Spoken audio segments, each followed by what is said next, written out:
Welcome back, guys, to another episode. We're gonna be continuing from where we left off. We got the beheaded one. We got the I guess domination one. Called a dominant vessel in the thing. It says bring the tower to her. So I guess we're gonna continue. And I think we're going to go in without the knife this time. But again, if you want to hear a lot of this stuff, then you can go back to the earlier episode. I'm going to be skipping past stuff that we already know so that these are a little bit shorter and we can get more done faster. So I'll see you in a little bit whenever I make a different decision. Someone else? Oh, if only that were the... Are Are you serious? Oh, No, you have to do it. I didn't mean to do that one. Alright, I said, forget it, I'm not gonna do this. He said, no, you have to. Enter the basement without the blade. This is where we're gonna differ. The door to the basement creaks open, revealing a staircase faintly illuminated by an unseen light in the room below. This is an oppressive place. The air feels heavy and damp, a hint of rot filtering from the ancient wood. If the princess really lives here, slaying her is probably doing her a favor. Her voice softly carries up the stairs. Hello? Is someone there? Alright, that's different. That sounds a whole lot different. So, bringing the knife or not bringing the knife, it does change stuff. It's hypnotizing. It's the kind of voice you only have to hear once to remember it for the rest of your life. Don't let it fool you. It's all part of the manipulation. You're playing a dangerous game by coming here unarmed. I'm here to save you. How many times do I have to tell you how dangerous letting her out of here would be before it finally sinks in? Now, you see, I think it'd be a good idea. Wait, really? You're here to rescue me? I was starting to think I'd be stuck down here forever. Come downstairs. I want to see the face of my rescuer. You walk down the stairs and lock eyes with the princess. There's a heavy chain around her wrist, binding her to the far wall of the basement. She's beautiful. How could someone like this be a threat to anyone? I am begging you to stay focused. There's a lot riding on you here. Hi. I can't believe you're here. I've been waiting for something like this to happen forever. I hope you brought something to deal with these chains. I have not. Don't do it. If she gets out of those chains, we're all one step closer to the end. Let's talk a bit first. Okay. Okay, that might have been a bad option. What's your name? Oh. She pauses, carefully formulating her words before she responds. You can address me as Your Royal Highness. Or you can just call me Princess if Your Royal Highness is too formal. Is Princess her name or her title? What if it's both? Could you imagine being named Princess Princess?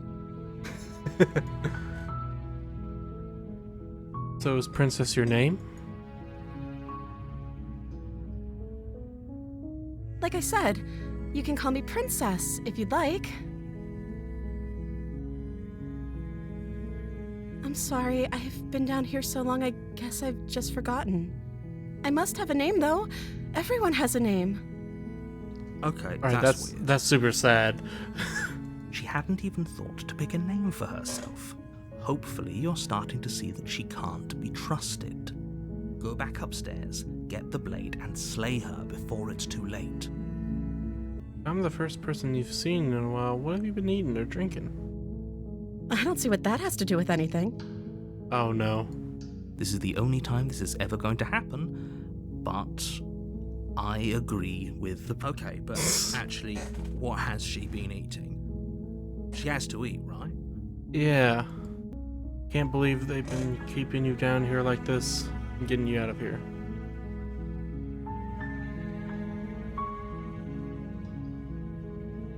only making this more difficult. No, I think I'm making this Thank you. pretty simple. Thank you. You're welcome. You're making a huge mistake. I don't think so. No, you're doing the right thing. Yeah. You walk Thank up you, to hero. the chains binding the princess to the wall and give them a tug. They're large and heavy, far too solid for you to even imagine trying to break them apart. I'm guessing you don't have the key? No, I Maybe don't. it's somewhere upstairs. Doubtful. Whoever locked the princess away down here intended for her to never see the light of day. They wouldn't have just left the key to her chains somewhere in the cabin.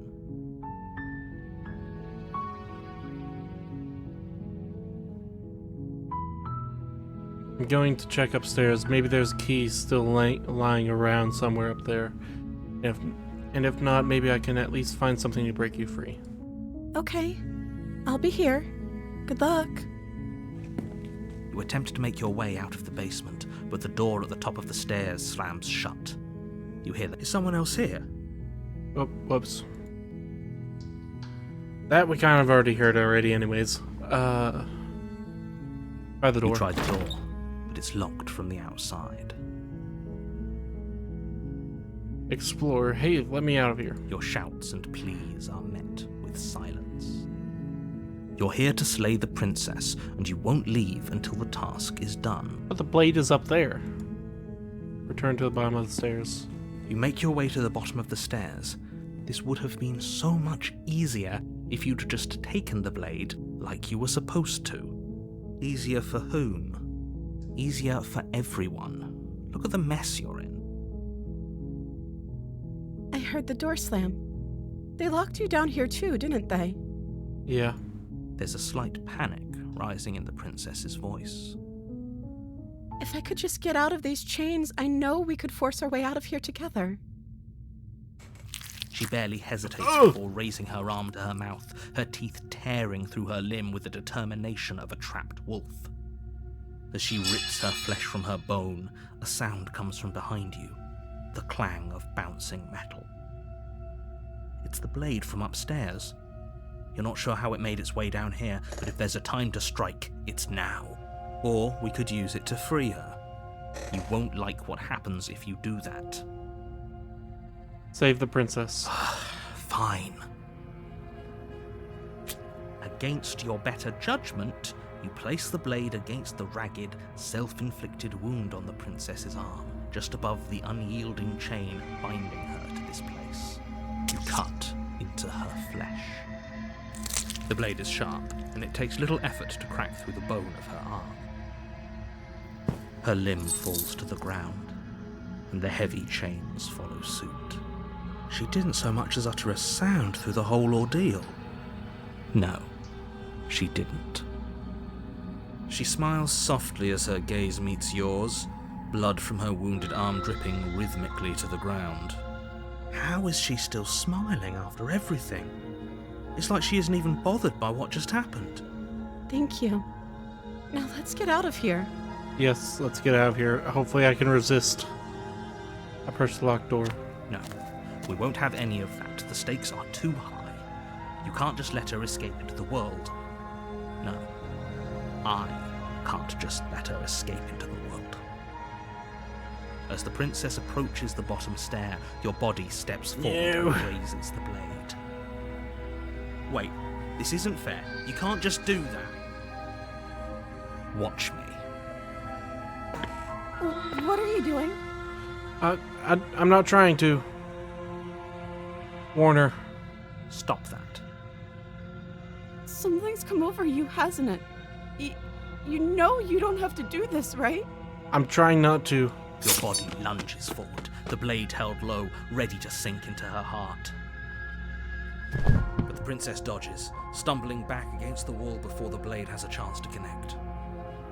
Stop it! Stop trying to resist me. I'm trying to get you out of here alive. Resist. The blade! Move the blade! No! As your body remains frozen in stubborn resistance, the princess takes a cautious step forward. We both know this isn't you. Yes, I know. Please, stop me. She She nervously reaches towards you and takes the blade from your infuriatingly rigid hands. What are you doing? I'm sorry. I'll try to be quick. This is so much sadder than the first time that we did this because she sounds more innocent.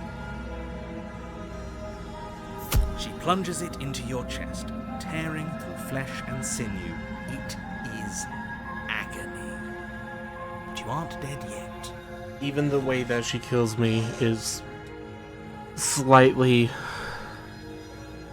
more clumsy and desperate because we didn't bring the blade down. Oh no! I'm so sorry. Just keep stabbing, keep stabbing. Stay strong. We can tough it out until it's done. For her sake. Yes. For her sake? Don't you start pretending that dying a painful death is some sort of heroic gesture. The two of you have literally doomed everyone. Whatever. She sinks the blade into your chest again and again and again, and you feel every inch of burning pain that slices its way into your body. I'm sorry. Reminds me of me and you, Logan, in WWE. She doesn't know how to use a knife, does she? Apparently not, though it doesn't matter how sloppy her knife work is, does it? A stab wound is still a stab wound, and it won't be long before you bleed out. I'm so sorry. With one last thrust of the knife, your legs give out beneath you. You collapse to the floor, your blood pooling around you, your limbs unresponsive. The princess stares down at your ruined chest as tears carve rivulets of pink down her blood-spattered cheeks. It can't just end like this, right? Oh, that's rich coming from you. As much as I'd prefer for things to have gone differently, I can't deny the reality of what's happened. The two of you made your choice. It's over. Everything goes dark, and you die. The Damsel. Chapter 2. You're on a path in the woods, and at the end of that path is a cabin. And in the basement of that cabin is a princess. You're here to slay her. If you don't, it will be the end of the world. Okay, no. Oh, don't you start grandstanding about morals. The fate of the world is at risk right now, and the life of a mere princess shouldn't stop you from saving us all. If he doesn't remember what happened, then maybe it's best to keep it that way. Yes, he didn't approve of us last time, did he? If we're going to save our beloved, we'll have to be sneaky about it. Voice of the smitten. Our beloved? Yes, you'll have to be very sneaky about your intentions if you're going to try and save the princess. Ah, so all of the cards are on the table. Then you should know that we and the princess are in love, and the four of us will be foiling any and all assassination attempts you've got in the works. We'll see about that. Whatever you do, just be sure to ignore him specifically. It sounds like he's the sort who'd sacrifice the whole world for a peck on the cheek. You know what? Maybe that's what I want. What can I say? A world without love is a world that isn't worth saving. Alright. See you to the cabin. A warning before you go any further. She will lie, she will cheat, and she will do everything in her power to stop you from slaying her. Don't believe a word she says. We already told you we're not playing along with your little game. It's your lies that can't be trusted. Her beauty is the only thing in the world we can believe in. I think we've already been over this. I'm pretty sure he just likes the sound of his own voice. I do, but I also speak from the heart. My passions are too great to be stifled. They must be expressed. Alright, now my question is, should I bring the knife or should I not? Sure, yeah, your passions are strong and all, but not everyone needs to hear them. Some things are better kept quiet.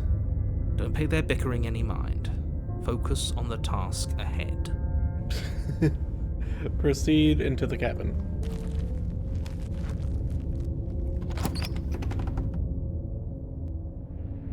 The interior of the cabin is clean and elegant, its stone walls draped in fine threaded tapestries, a prison befitting a royal prisoner. The only furniture of note is an ornate wooden table with a pristine blade perched on its edge. The blade is your implement. You'll need it if you want to do this right. You didn't mention anything about the mirror. That's because there isn't a mirror. There's a table, the blade sitting on the table, and the door to the basement. There's nothing else in here. I'm gonna keep doing the mirror until something happens with it. There's definitely a mirror. There isn't. I'm sure the princess would tell us there was a mirror if she were up here. In which case she'd be lying to you because, again, there isn't a mirror. But there is a mirror.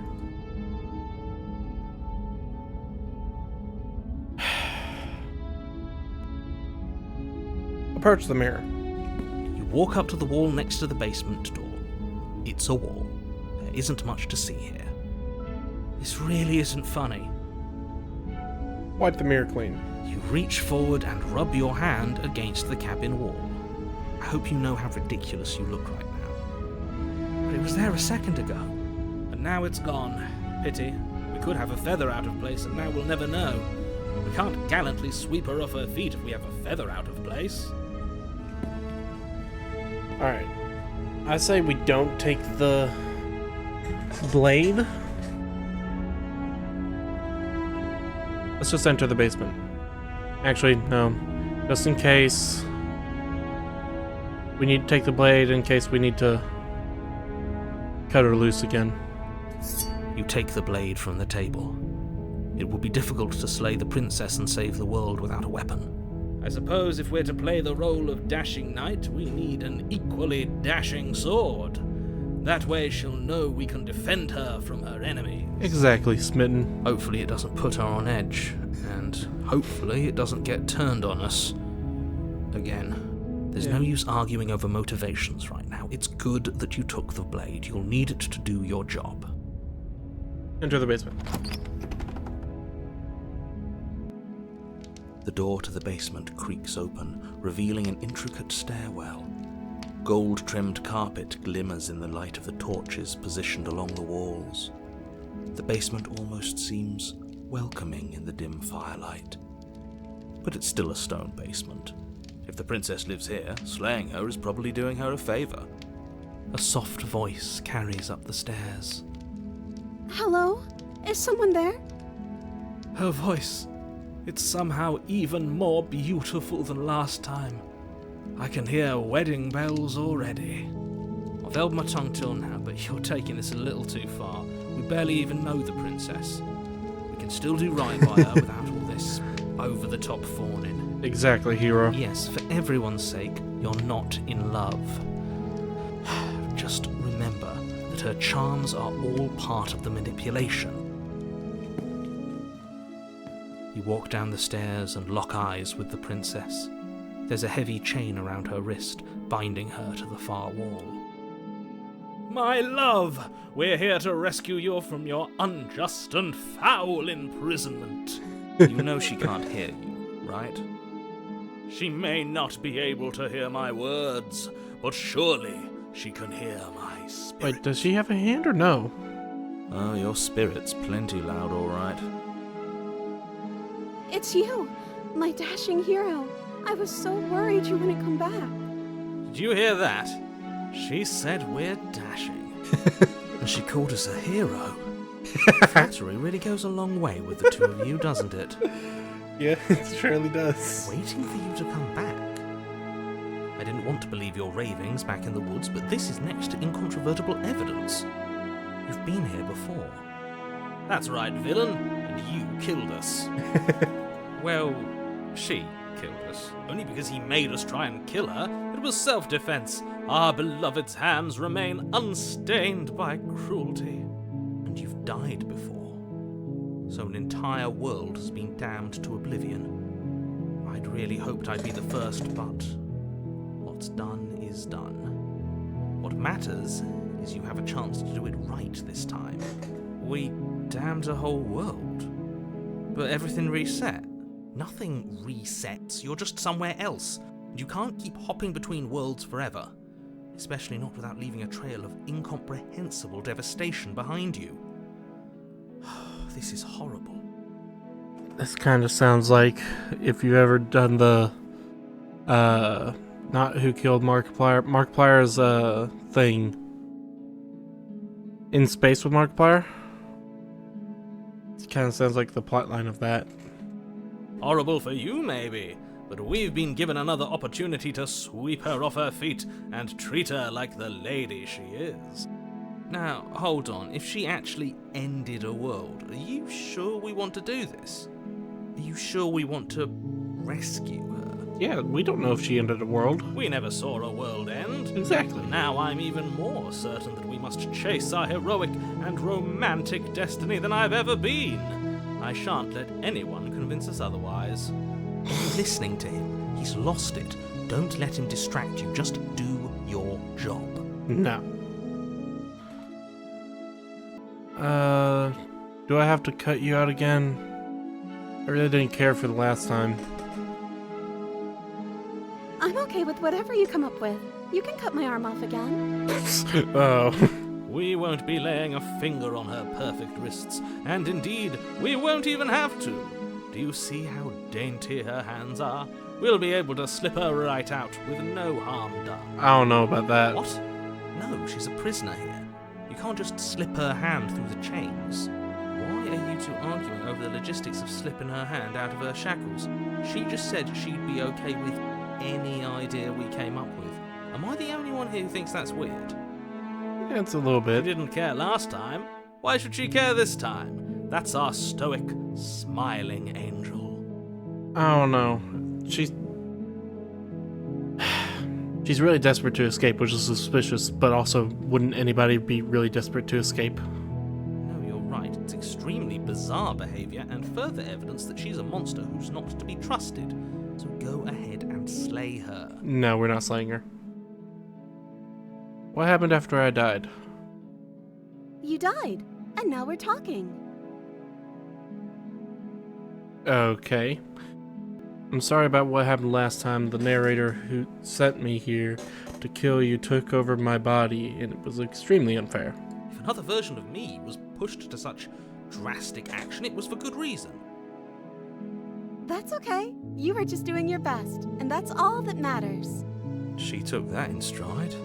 To a surprising extent. An almost unsettling extent, actually. That's because she's perfect. Do you think she has someone like him telling her what to do? Maybe. She doesn't. There's no one else like me. I think he's right, because I like it better if she doesn't have some horrid little voice like him, always trying to drive her to violence. Rescue the princess. No. I can't let you do that. If you take another step towards the princess, You'll what? Take over our body and force us to try and kill her? Yes. Not on my watch, villain. My passions contain tight and Villain. depths, and if you try anything that might harm our dearest, I will end our life without a second thought. You wouldn't. Well, he might not, but I would. But not for the same reasons that he would. I would. I'd listen to him if I were you. He has a lot of strong feelings. And doesn't the world end if we don't stop her? You approach the princess and gingerly slide her hand from her bindings. That shouldn't have worked. I'll be damned. We're doomed. I can't believe it. But I guess I have to. I told you. There's no life more worth living than that of a true believer. I'm free, and you're not trying to kill me this time. Thank you. Thank you so much. You're welcome. The princess jumps up and smothers you in a joyful embrace. Ugh. I'm gonna keep the knife hand off of her face. Are you sure you want to do this? Just one slip of the wrist and your pristine blade is buried in her back, and everyone out there is saved. I'm sure. Is that a threat? You know what we'll do if you try it. You're going to regret this. What do we do now? We leave. We leave, and then we have our whole lives to figure out what we want to do next. That sounds perfect. As the princess takes your hand in hers, you let your blade tumble uselessly to the floor, and with it tumbles the last hope for the entire world. We have each other. We don't need the world for our happy ending. I like to think that you do, actually. Look, I have my doubts, but the choice has been made and this is happening. You don't have to mope about it. I will mope about it, because moping is the only recourse you love-blind fools have left me with. You and the princess walk up the stairs hand in hand. Ugh, look at the way she's smiling at you. She doesn't have to be so happy about this. And what happens after we walk up the stairs? Let's see. Oh, isn't that interesting? The door slams in your face and the lock clicks. That's a familiar move. Did I do that last time? Then you should know that you won't be able to leave. Oh no! Did someone lock us in here? That's not fair. We're supposed to leave now. She's right. It isn't fair. But the unfairnesses of the world are no match for the strength of true love. Enough with this true love nonsense. You just met her. Of course you wouldn't understand. Our passions run deeper than anything you have ever known. Listen, I'm trying to get that weird thing good experiences. So, try not to lock her away. Are you listening to this? You don't have to go along with the every whim of that delusional voice. I'm just along for the ride at this point. I think we can open it if we try together. Okay. Yeah, let's do it. Yeah. Like a pair of teenagers in love, you and the princess place your hands on the door together. And the lock clicks and the door creaks open. Are you kidding me? I told you our love was insurmountable. Smitten is really starting to get on my nerves a little bit, but it is funny. You and the princess make your way upstairs. Her freedom and the world's ruin are just a few moments away. If you don't mind, I'm going to fix myself a drink before you ruin everything. If I'm about to see the end of the world, I'd rather not see it sober. That's the way out. We're going to leave together, just like you wanted. Yeah.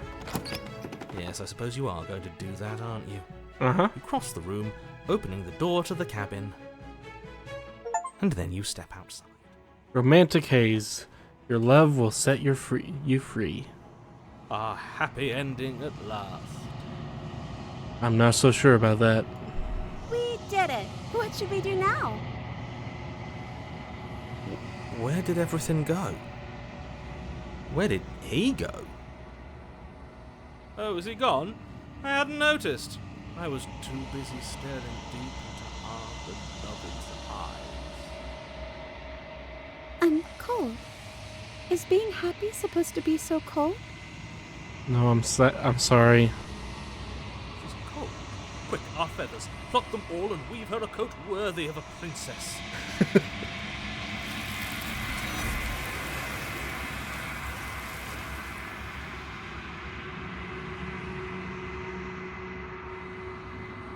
But you didn't get the chance to make that jacket, nor will you ever. It's time for you to leave. Memory returns. She's gone. Where did she go? Should we try and find her? And is that a mirror? Why is it here? Why now? It's okay, just trust me. We've been here before. You always get scared. But it feels so bad. Like looking into it right now is going to be the end of everything. Yes. I fear that we won't like what we'll see. What if we just sit here and preen for a while? That can't hurt, right? I'll see you on the other side. It's gonna be okay. Okay. If you say so. We trust you. She'll be there waiting for us. I just know it. Approach the mirror. You approach the mirror. Gaze into your reflection. Silence as you reach forward, they're gone once again. The mirror always makes you them leave, but you need to see what's in it. You've withered.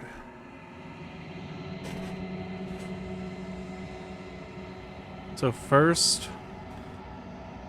it's you. Then it was you've grown, and now it's you've withered. Find yourself in long quiet once again. Proceed to the cabin. You're at the cabin. Approach her.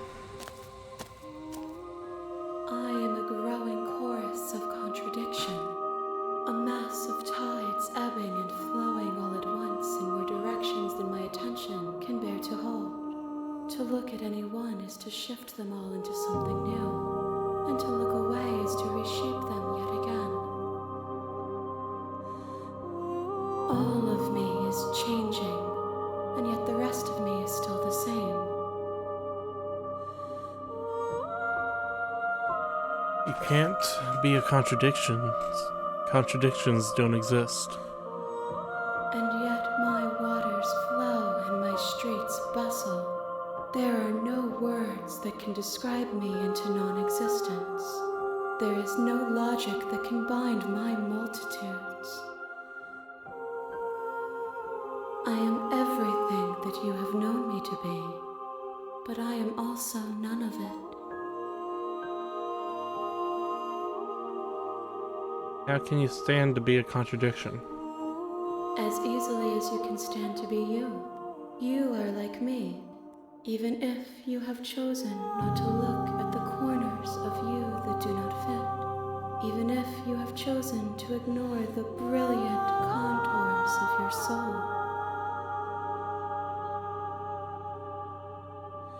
It doesn't matter how many times I go back, at least one of us always hurts the other. Doesn't that change you? Doesn't that make you worse? It changes me, but it doesn't make me worse, nor does it make me care for you any less. Does it make you worse? Do you resent me? I just want it all to stop. It will, in time, but you still have a ways to go before we are done. Know that I hold no malice for you. What do you think of this vessel? This one is soft and delicate. You molded her to love you, and she'll make for a gentle heart. Do not mourn her. She has served her purpose. Do you know what happens to the worlds we leave behind? My perspectives are shadowed. You have seen what I have seen, just as I have seen what you have seen. The angles of my vantage do not offer me hidden truths, and my attention is turned inward, except when you are here with me. Okay. Perhaps this will change when our work is done.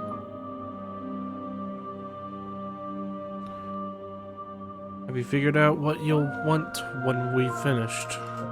The desires of my multitude thrive in endless competition with themselves, but none of them rise above their dance to influence me. I yearn for what I have always yearned for, our awakening. Other desires shrink in the light of knowing you and knowing me. Do you still not care what I bring you next? I care about your gifts, but I have no preferences to burden you with. Even if I did, I would never dare to tarnish our relationship by assuming myself above you.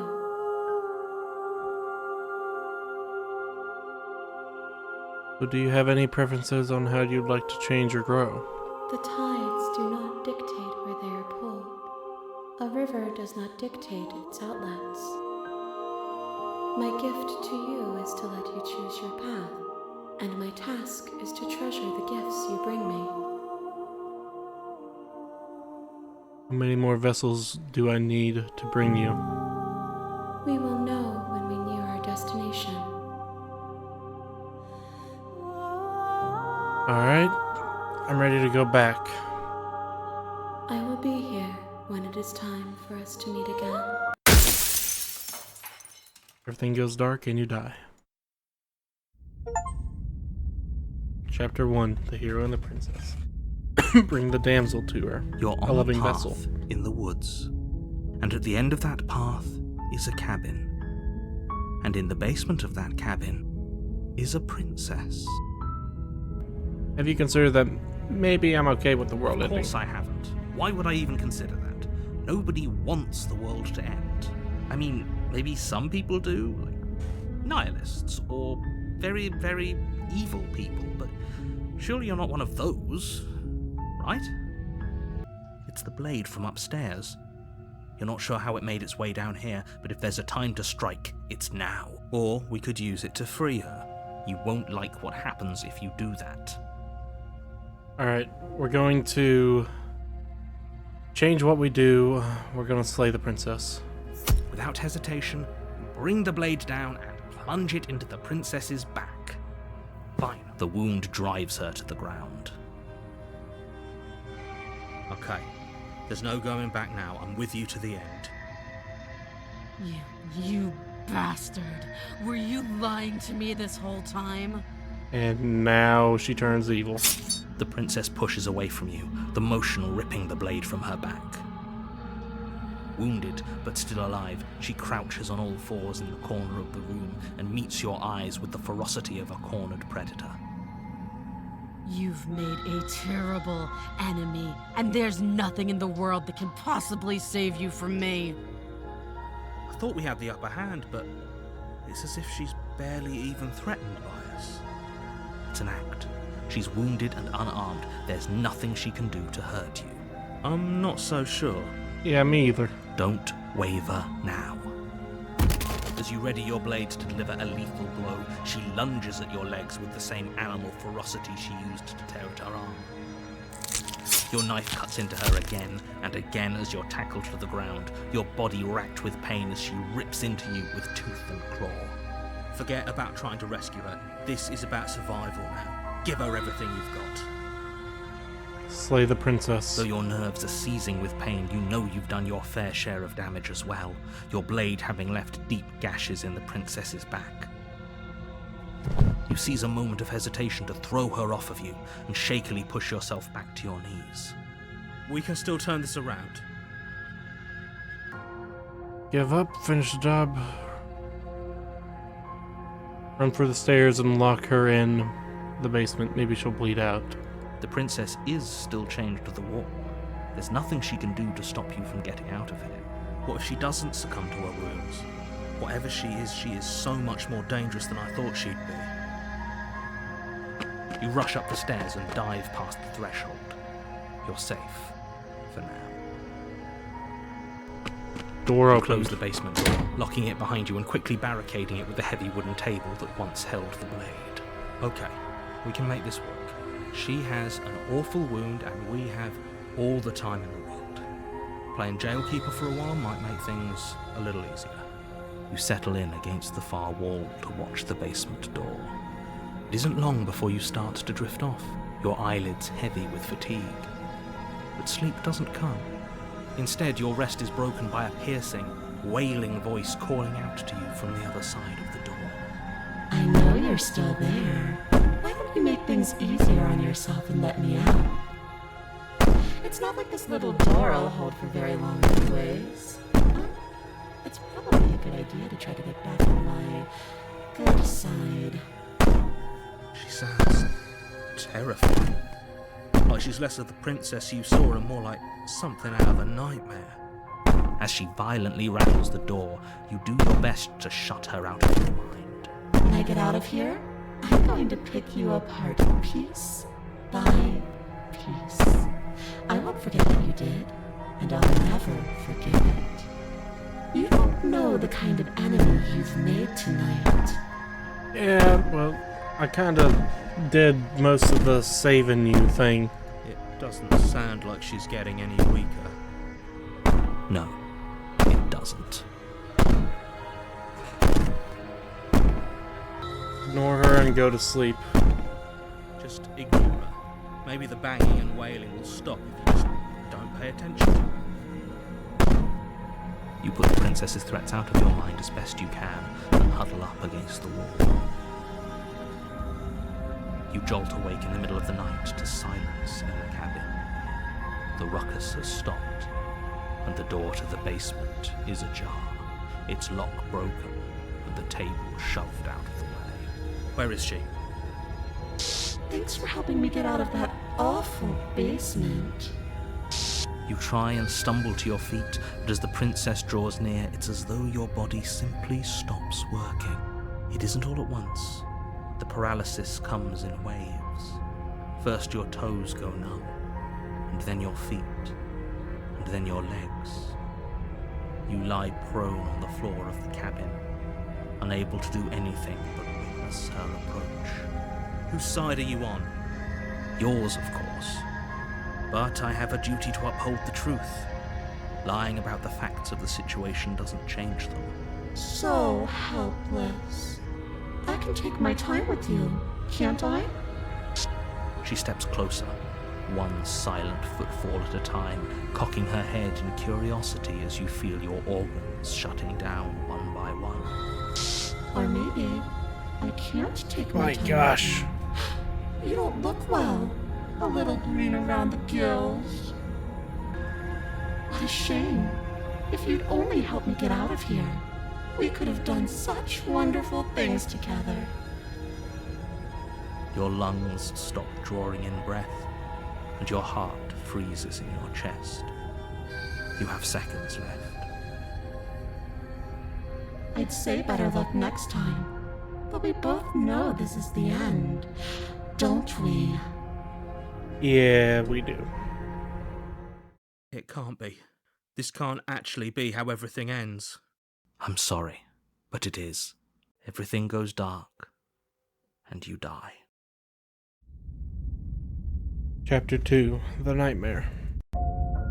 You're on a path in the woods, and at the end of that path is a cabin. And in the basement of that cabin is a princess. You're here to slay her. If you don't, it will be the end of the world.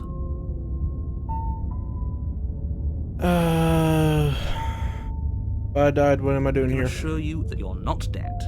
And to answer your second question, you're here to slay the princess. I literally told you that a second ago. If he doesn't remember what happened, then maybe it's best to keep it that way. Shh! What if he hears us? That's a very good question, little voice. What if he does hear you? Shit! I think you'll find yourselves very hard-pressed to keep any secrets from me. Not that it matters right now, because like I said, this is the first time we've met. Still, I'd rather not get off on the wrong foot. We've a world to save, after all. Proceed to the cabin. A warning before you go any further. She will lie, she will cheat, and she will do everything in her power to stop you from slaying her. Yeah, we heard this before. Don't believe a word she says. I don't think lying and cheating is her thing. She was very direct with us last time. Or at least she was direct with us after we decided to lock her away. It doesn't matter. Don't trust anyone. Proceed into the cabin.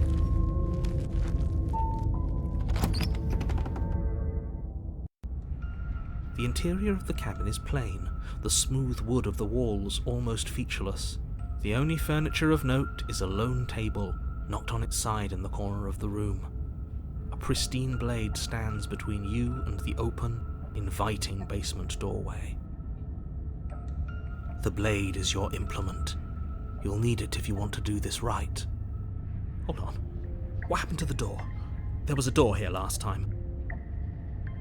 It's just an empty frame. She's already gotten out, hasn't she? And she's ready for us. She's been waiting. Can't you feel her eyes on us? I'm going to need all of you to pull yourselves together. The princess has not already gotten out. But if you keep getting stuck in your head like this, you're going to struggle to get the job done. So deep breath in, deep breath out. Your task awaits, and only you can do it. Alright. Approach the mirror on the wall. You walk up to the wall next to the empty basement door frame. It's a wall. There isn't much to see here. What are you talking about? This isn't a wall. It's a mirror. Or at least it'll be a mirror once we wipe off that layer of grime. Wipe the mirror You clean. reach forward and rub your hand against the cabin wall. I hope you know how ridiculous you look right now. Did he make it go away? Clearly there was something in there worth investigating if he wants it hidden so bad. Alright. Now, I think we're gonna enter the basement without the knife. Wait, no, this whole cabin is different than what I remember it being. Very different. I'm not the only one who sees her in the window, right? She knows that we're here. I'm seeing multiple things in the windows. Calm down. Maybe the three of you just think everything is different because you haven't been here before. Enough of this past life nonsense. You haven't died. You certainly haven't been killed by the princess. Yeah, you were wrong So about that. focus up. A lot's riding on this. Enter the basement. Oh, we should have taken the knife. I don't think going down there unarmed is going to do us any favours. That'd be alright. You cross over the threshold and onto a series of isolated steps, suspended in darkness. More eyes, too. You never mention the eyes. The air seeping up from below reminds you of fresh lightning and static, as if you're descending into a place that isn't meant for a creature of flesh and blood. If the princess lives here, slaying her would probably be doing her a favour. Her cruel and playful voice prances up the stairs. I didn't think you'd come back. We're gonna have a lot of fun, you and I. Okay, we need a game plan. Last time we were here, just being close to her was enough to kill us. I'm gonna talk to her. We don't need a plan. I'm just gonna kill her. Mr. Narrator seems to think I can do it. I don't know why. Alright, now. Step off into the void between the stairs. You attempt to step off the stairs and into the pitch black surrounding them, but you're stopped by an invisible force. Why did you do that? What did you think would happen? I thought I would fall. I don't know, falling into an infinite void seemed like better than going down the stairs. I'm just scared. How would falling into an infinite void be better than anything? I don't know. You make your way to the bottom of the stairs. As you emerge, you find yourself between two loose rows of white wooden planks suspended in nothingness. A smattering of cobblestones, visible against the inky black of the basement, mark where the floor should be, forming vague pathways. At what seems to be the end of the room, they diverge in opposite directions, left and right. She could be anywhere, and there's nowhere for us to hide. We're completely exposed. Yep. Are you really not going to comment on how weird this place is? No, I'm not. Somebody needs to be the voice of reason here, and it certainly isn't you. Excuse me, I'm being incredibly reasonable. You're the one who's just matter-of-factly describing whatever the hell we're looking at like it's an ordinary basement. We're going to die down here. Please stop saying that. You're only going to make things worse. Just pick a direction and start moving. I Alright. wouldn't give it too much thought if I were you. It doesn't really matter.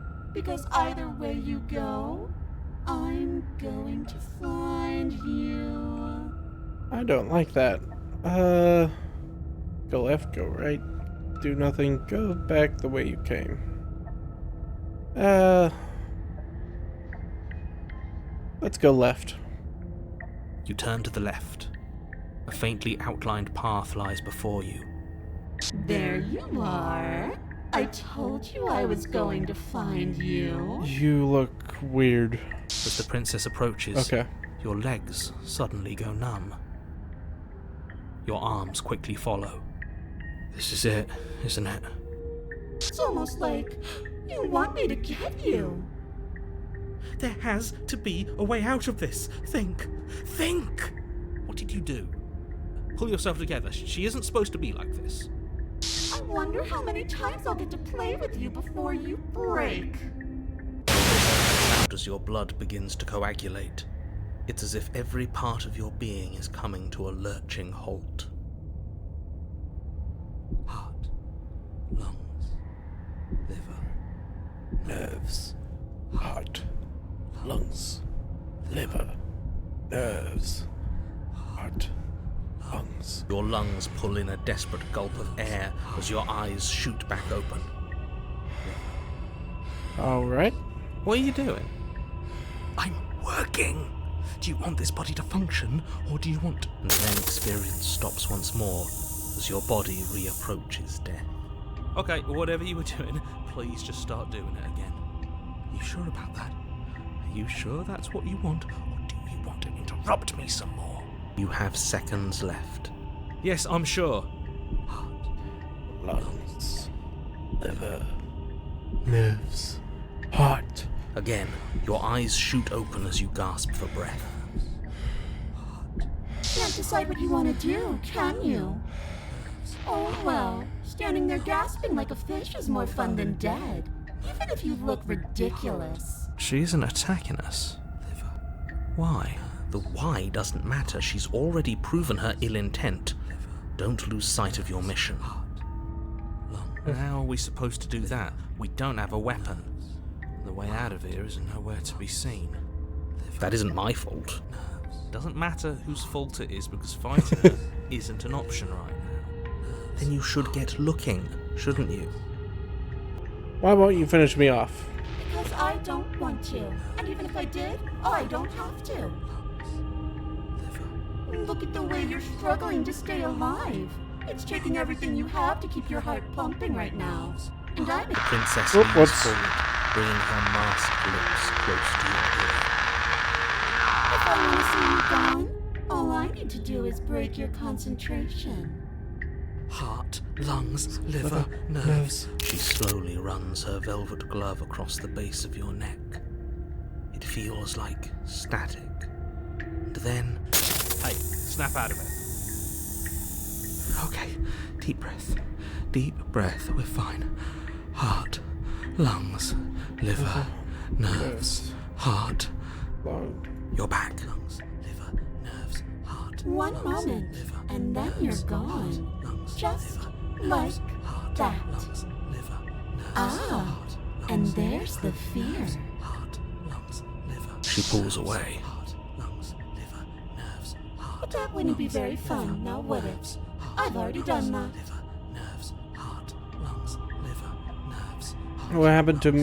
What happened after you killed me last time? I tried to leave while you suffocated, but that stupid cabin wouldn't let me. So I started to drag your body out with me, and then...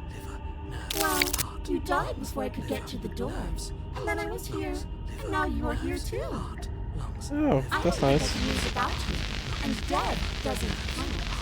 And as much as I love what we have going on, I have bigger plans than tormenting one poor little creature forever. I want to leave. If you need me alive, then why did you threaten me on the stairs? Why didn't you try being nice to me? I am being nice. You're alive, aren't you? And you died of fright as soon as you saw me last time. I didn't think keeping you alive was an option. But it looks like that's not a problem anymore. At least not for me. You seem miserable. Well, thank you. And if I let you out, what then? Do we go our separate ways? No, definitely not. If you're what I need to leave this place, chances are you're pretty useful.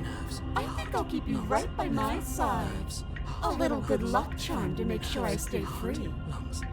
Don't worry, I'll make sure to take good care of you. I promise. If you want to work together, can you at least turn off this whole organs shutting down situation? I am what I am. It's not my fault that you can't handle being around me. And if I refuse to let you out, what happens then? Then we're stuck down here together. Until you change your mind. Static, and a skipped beat as she touches your shoulder and whispers in your ear. No!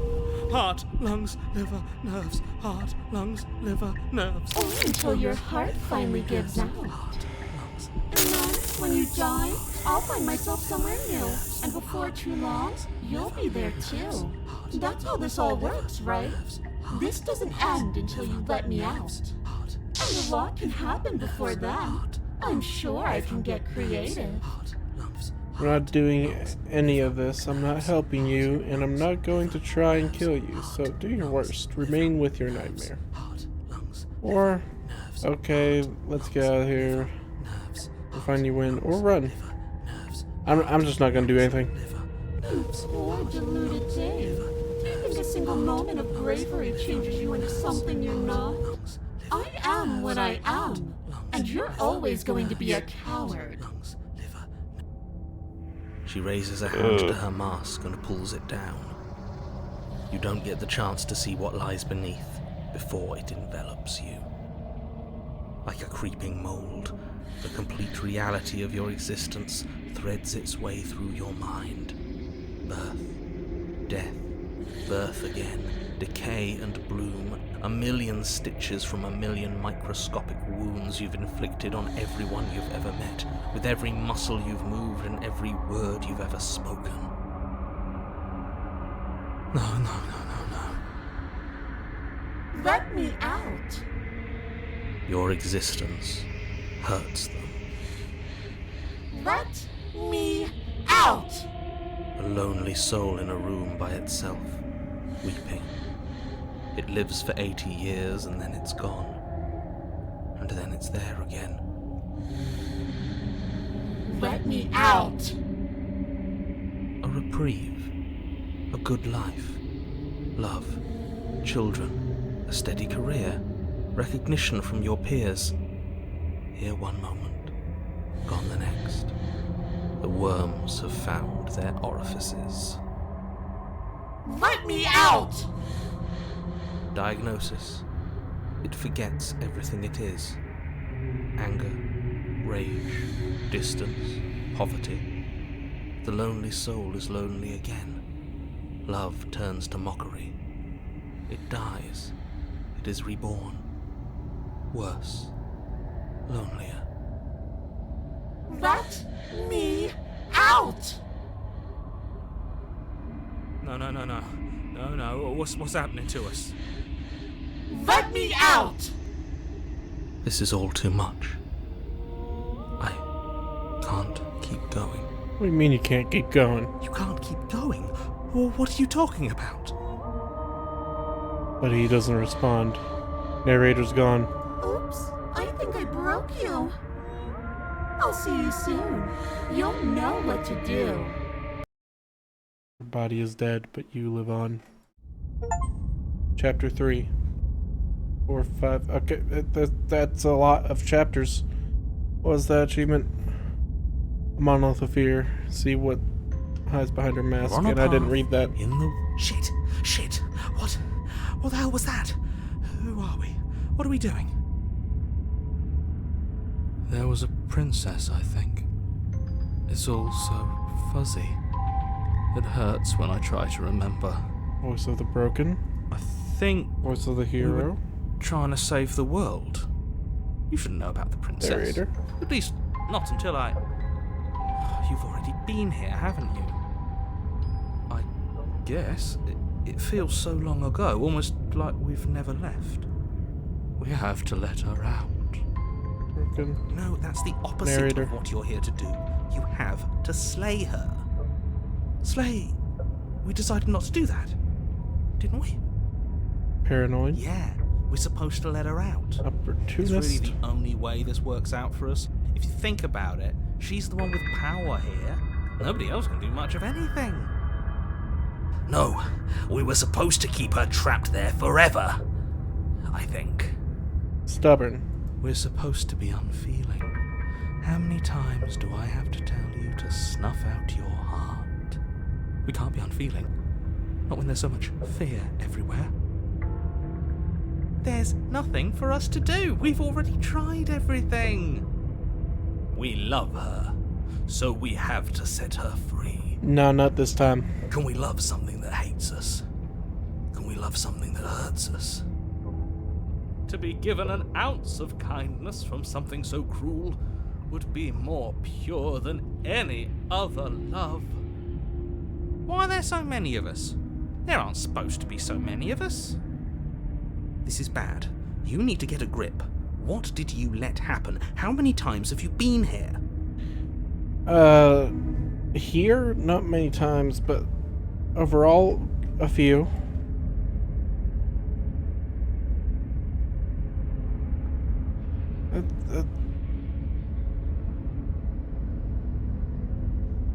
Can you make sense of them? There's nothing worth making sense of.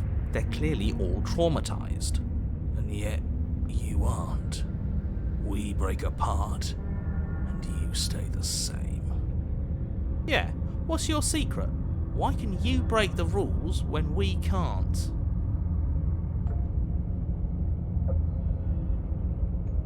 That's a good question. How many times have you been here? Many times. It feels like we've been here forever, but it also feels like we've barely been here at all. It doesn't matter. Yes, we just have to do what she says and then everything will be fine. It won't.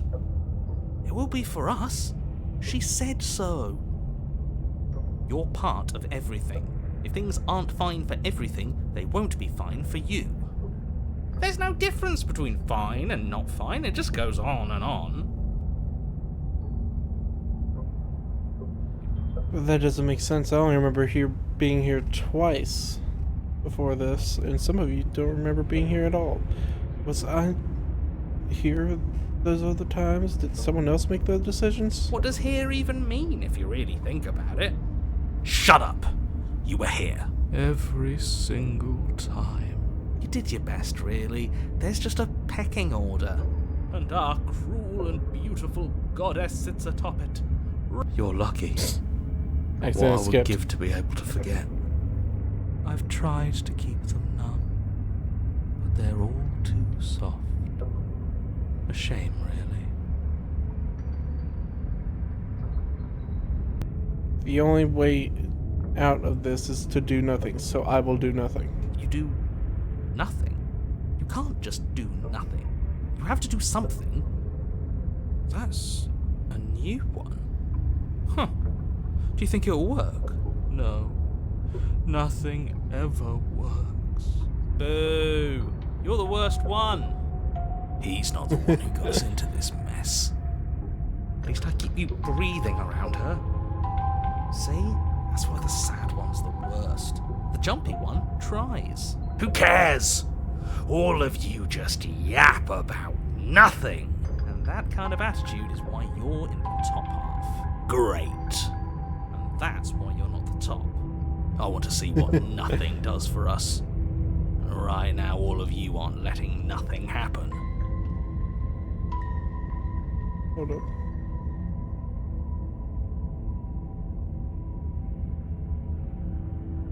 Okay. Hopefully this stuffs all the rest of them someplace quiet. He'll get you killed by himself. Oh, all of us have gotten all the rest of us killed at one point or another. That's hardly even a concern now. As the little voices bicker amongst themselves, you do your best to stay still in the woods. It is difficult, and the more time you spend waiting, the harder it will be to sharpen your focus when you need it. I wonder what we look like right now. Are we standing? Sitting? I like to think we have an air of dignity. My point exactly. You know what? I'm gonna go to the cabin. You slowly make your way through the umbral forest, bumping against unseen trees as you grasp through the darkness for a way forward. But eventually, you do make it to the cabin. Or rather, you make it to the place a cabin should have been. Instead, all you find is an empty hill. No, this isn't right. There's a cabin there. There's always supposed to be a cabin there. Don't ask him about the mirror. He always says he never sees it. He always lies. And he always makes it gone. It's exhausting. We must be such a mess, but we never get the chance to fix ourselves. That thing is mocking us. Stay focused. You still have a job to do, and it's best not to be distracted by fraying thoughts. There is no mirror. You know that as well as I do. She's still here, buried deep inside the earth. Just walk up the hill. You always give too much space to the others. It's why you always lose.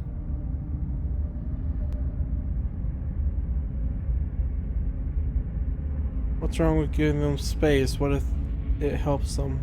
What if they need to be heard? They've been heard too much. It's why they are the way they are.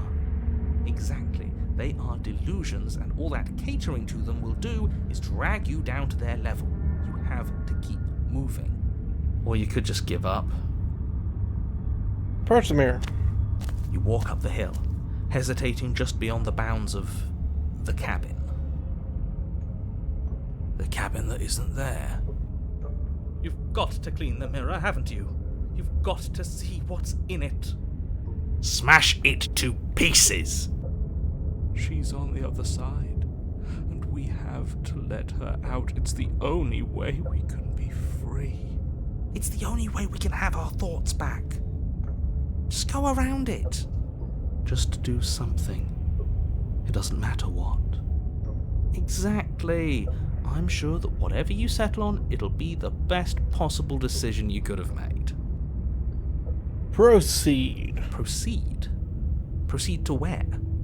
I'm afraid you're going to have to be a little more specific. That's another new one.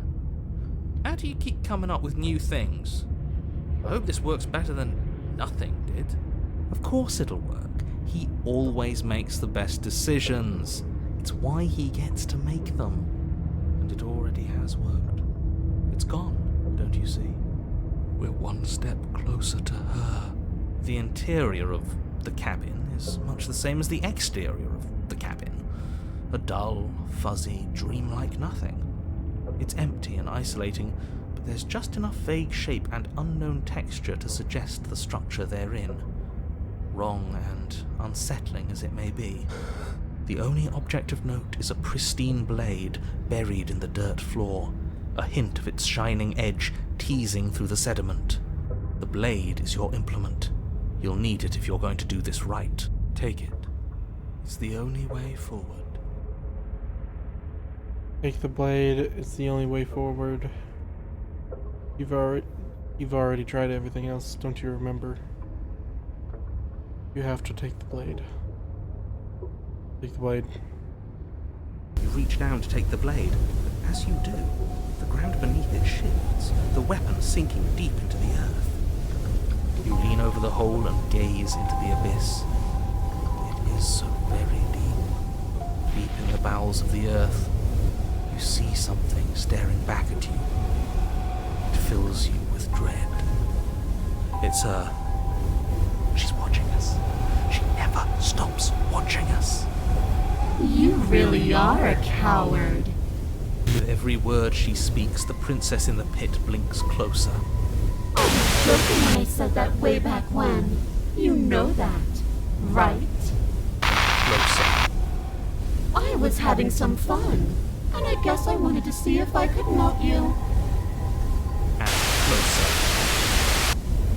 Watching over me forever? That was so brave. And closer. But forever is so long. And time erodes everything. Except for me. I've already taken your will, and you're not getting it back. All that's left is for you to take me away and let me out. It'll be so much fun. You and me, together, exploring the world and spreading fear wherever we go. Well, mostly just me. But you'll get to be there too. A trinket that gets to stay with me all the time. Right by my side. A witness. Oh, I can even make you a little cage if you want. Gilded and everything. Now don't pause. Don't try to resist. I've already molded you into what I need. And you lost your power so long ago. Don't bother working yourself into a frenzy to get it back. do something. Do anything that isn't taking her hand. What are we supposed to do? She took our weapon. This really was a lost cause, wasn't it? You sealed our fate when you refused to kill her. Kill or be killed. Yes, I suppose you're right. Oh well. There's no paralysis anymore. Is it because we've already given her what she wants? You're just an object, a tool. You once were something else a long time ago, but was that something you, or is it just a dull and jaded memory? There is no ending here. Just take her hand and set her free. You extend your hand to hers. For all her past cruelties, the moment feels gentle, tender even. I can't believe you just made me say that. I hate you.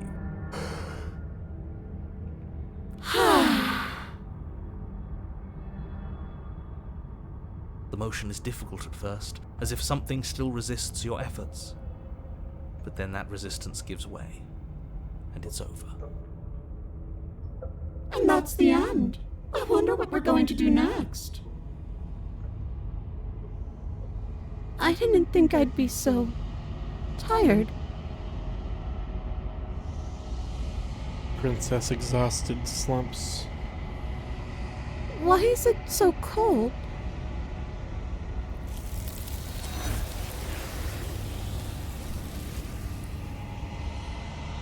You do not get a chance to respond, nor will you ever.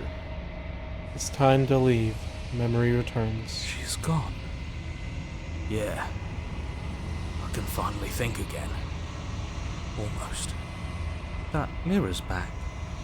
What does that mean for us? I'm sure it'll be whisked away just like her. Maybe it won't be gone. Things are different now, aren't they? Doesn't seem like there's much else to do here. Finally, we can smash it. Oh, will you stop with the smashing? What do we say, boys? One last vain attempt to look at ourselves. Yeah. I think I'd like that. Seems we've got a majority. All that's left is to give it a look. Approach the mirror. You step towards the mirror once more. Its secrets remain hidden, its mysteries remain unresolved. Something tells me that this is the end of the line. But I don't feel bad about it. I'm ready. It feels okay. The fear's gone. I'm done fighting. My heart feels quiet. The game was always going to end. I'll be free of all of you. I'm ready for the truth. I'm ready to sleep. I'm just ready to be anywhere that isn't here. Boys, it's been an honor. Gaze into your reflection. Silence as you reach forward. They're gone once again. The mirror always makes them leave, but you need to see what's in it. The remains you've unraveled. By the way, I've been reading out the achievements as I get them. You find yourself in the long quiet once again. Proceed to the cabin. You're at the cabin. Approach her. There's a world beyond the endless walls of the long quiet. We're supposed to be there. Do you know what we'll find out there? Is that a rhetorical question? Do you know? Do you want to tell me? Rhetorical. I am not rhetorical.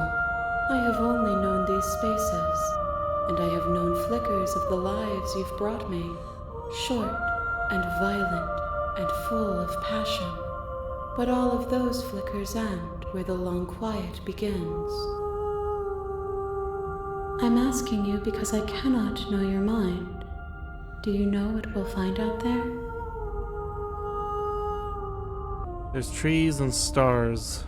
And there are people, I think. At least there are supposed to be people. There is a warmth and sadness in me at the thought of people. Fresh tears on a winter's day. They are not like us. They do not last. Do you think that anything is real out there? Do you think that we're real? We are real. Nothing is an idea that dwells in the absence of something. But nothing cannot exist on its own. And because of that, nothing can't exist. Do you have any thoughts on this vessel? This one is filled with sadness. A doll, abandoned to the company of her darkest impulses. She desires only companionship, but the only thing she knows is how to hurt. She will make for a tender heart. Do not mourn her. She has finally found her way home. Do you know what's going to happen when you awaken? If I did, I would already be awake.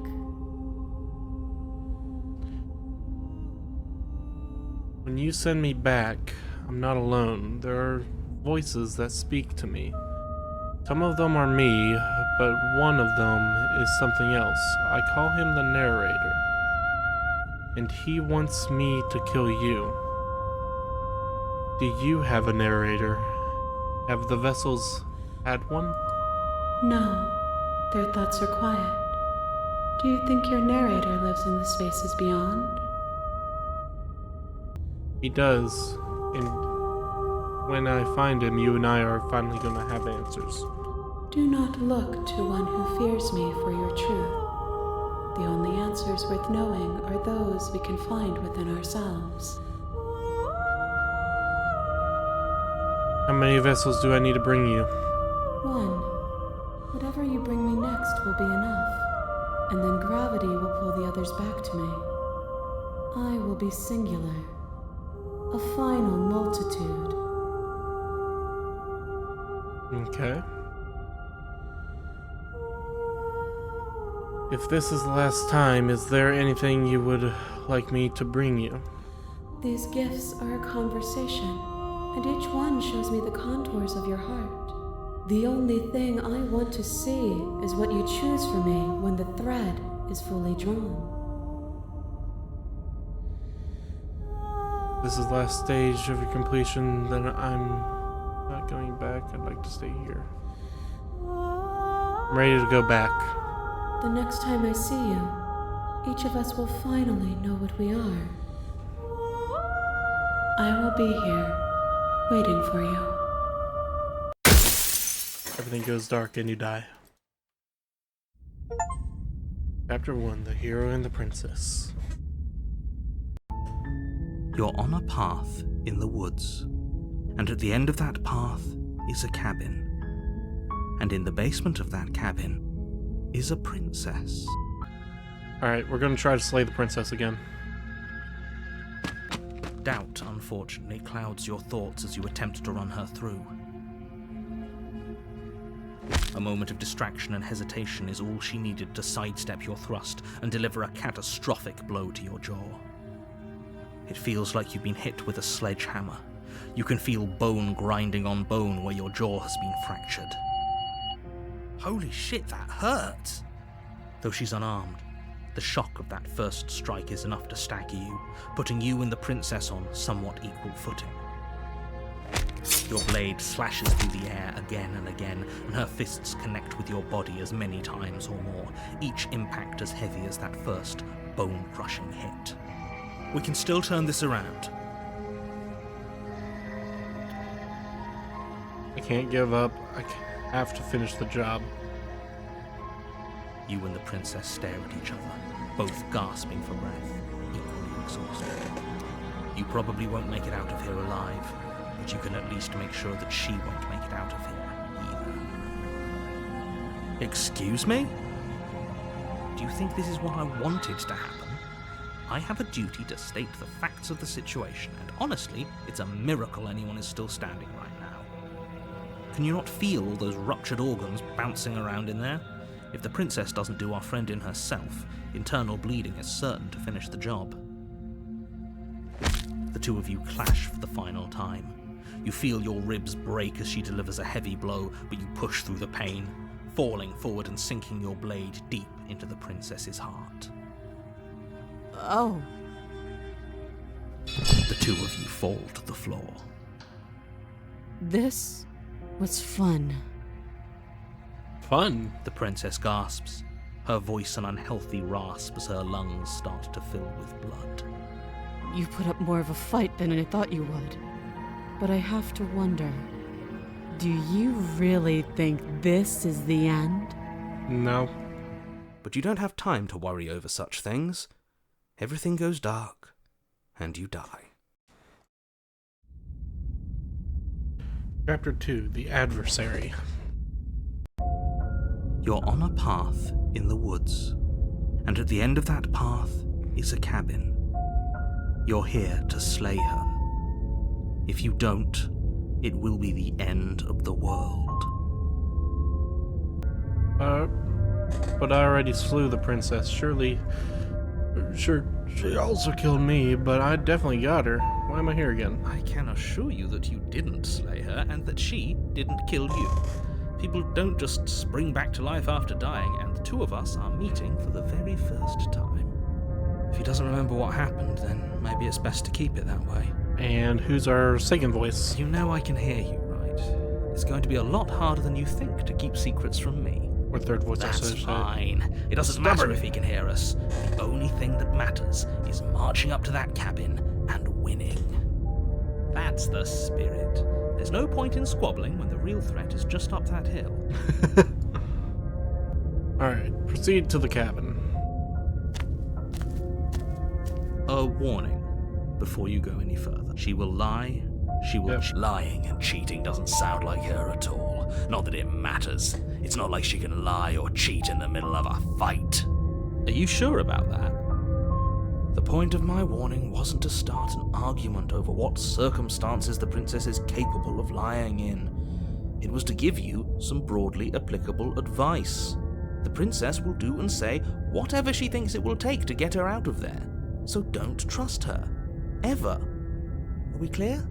Yep. Crystal, let's just get on with it already. Alright, we're just gonna keep fighting this time, I guess.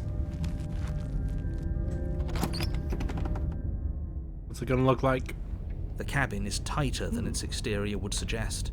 Its cold stone walls press in on you, as if trying to forcefully direct you towards your destination. The only furniture of note is a black iron altar with a pristine blade perched on its edge. The blade is your implement. You'll need it if you want to do this right. Nothing about the mirror. That's because there isn't a mirror. There's the altar. There's definitely a mirror. There isn't. There is. Stop bickering and just get on with it. Who even cares if there's a mirror?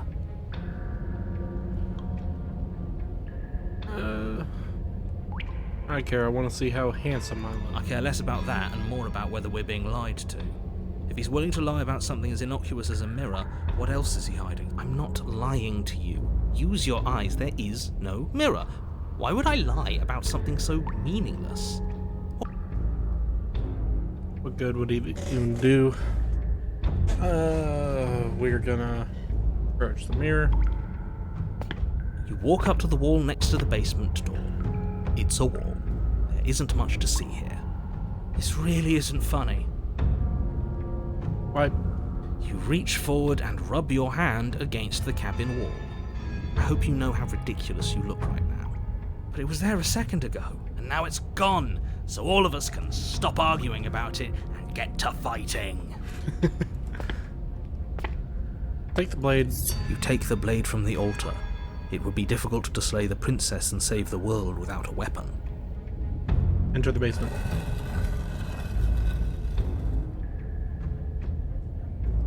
The door to the basement creaks open, revealing a rough stone staircase, its walls pressing at your sides and tightening as you descend.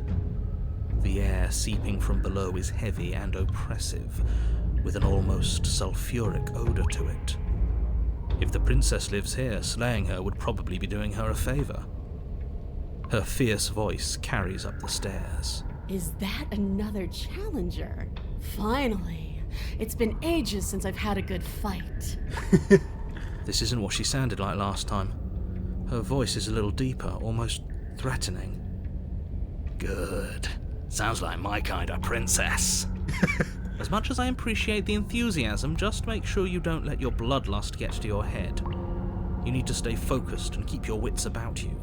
Remember, you're here to slay the princess, not to have a good fight. Yeah, I think I'm going to have a good fight. As you descend the final step, the Oh, form she's of a the demon. princess comes into view. A large shackle leading from her wrist to the basement wall. I don't like the feet. Looks like she could rip those chains out of the wall without a second thought. Oh, it's you again. I'd been hoping you'd find your way back here. Good to see that death doesn't stick for either of us. And you brought your little knife, too. Yes! I'm going to have fun breaking you into little pieces. I hope you heard all of that, Mr. Narrator. This is a lot different than the last time, but last time definitely happened. What's that? Oh, that whole deja vu situation. Yes, it does seem like you and the princess remember each other, so let's say for a moment that I do believe you.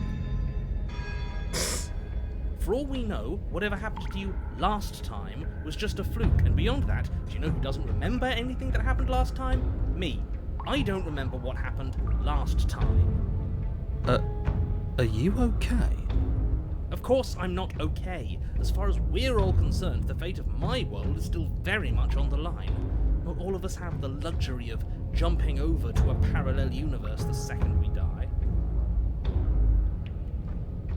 You look different. You look exactly the same. So you do remember me. Oh, I remember you all right. Best 3 minutes of my life. So, why don't we do it again? See? She wants to fight us again. There's no reason for us to stand around talking.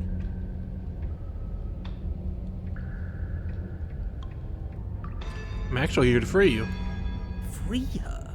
You aren't. I don't know why I'm even bothering, to be honest. You know the stakes of the situation. Who says I want to be free? You don't want to be free. What do you want? I want the two of us to fight to the death. I want to feel your knife split my flesh, and I want to hear your bones snap beneath my fists. Is that really too much to ask? Yeah, especially that last part. Don't be such a coward.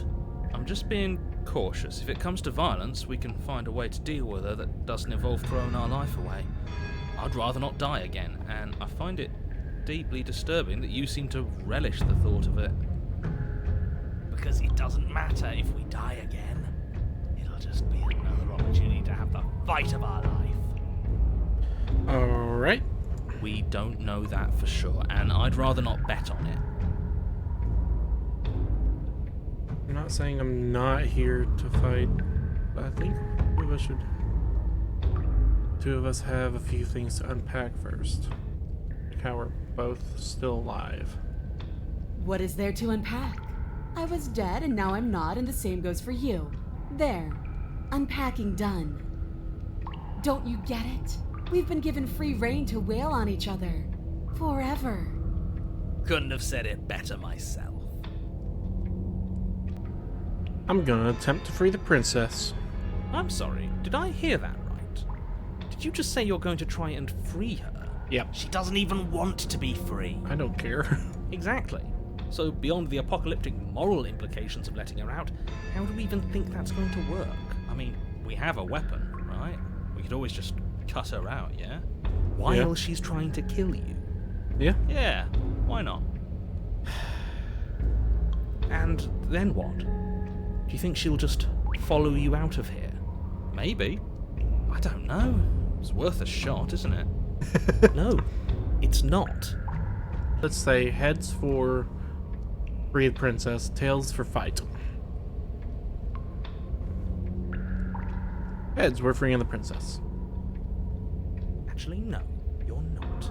I have a responsibility to the world here, and I'm not just going to let you throw yourself into a scenario where the literal best outcome is the end of everything.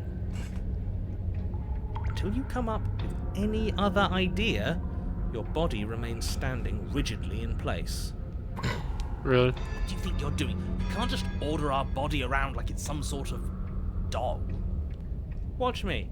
Your left arm lifts towards the ceiling and your hand twists into an obscene gesture. See? I can make you do whatever I want. So what? You barely managed to lift our arm. What are you doing?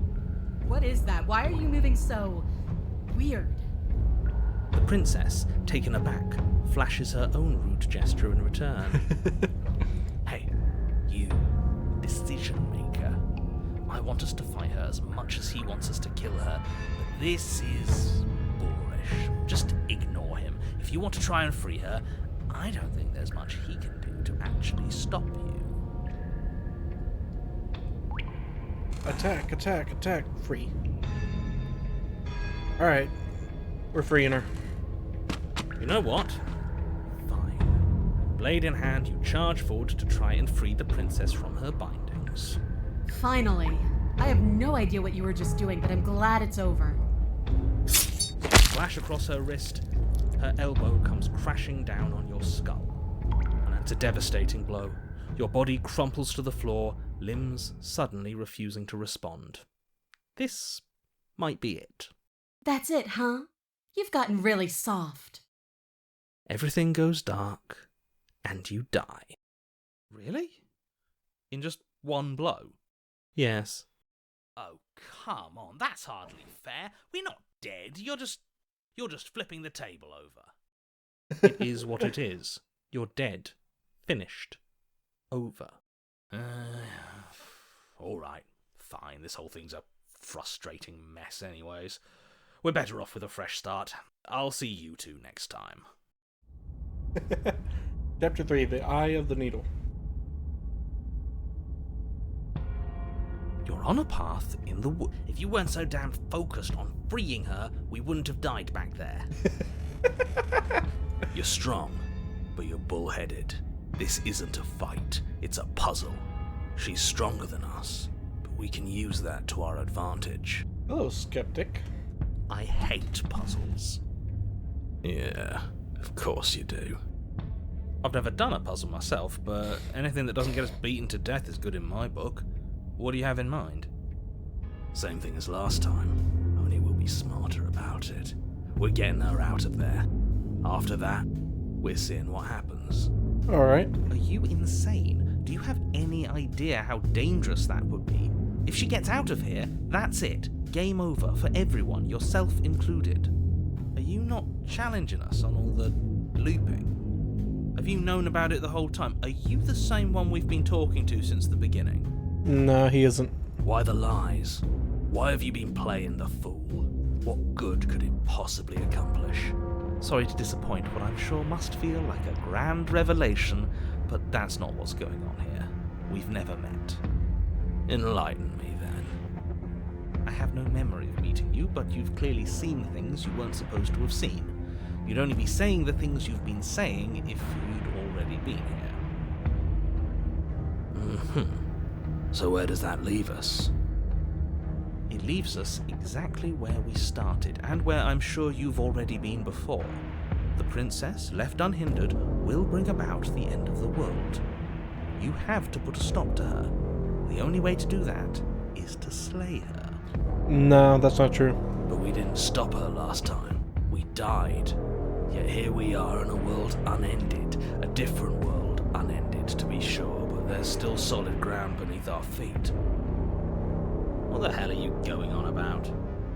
Even if he isn't lying, reality clearly continues to be real. So I want to see what happens when she leaves. I think we all need to see the truth.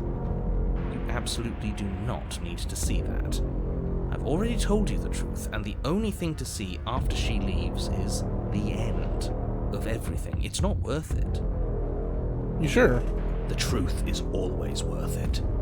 If we're going to get to the bottom of things, we need to have a method. We need to isolate a variable, and right now her interaction with the outside world is the most interesting variable there is. It's one of the only things we haven't seen. Well, I have seen it, but yeah, As much as I agree. appreciate your dedication to scientific rigor, your core assumptions are all wrong. This isn't a puzzle, and this isn't an experiment. It's a do-or-die situation with apocalyptic consequences. No, not really. And might I remind you that while it may seem consequence-free to you, that does not make it consequence-free to me, or to the people I'm trying to protect. And for all you know, the end isn't really consequence-free to you. And who are those people? I haven't seen a single other person. You said yourself that the world is different than what you've already seen.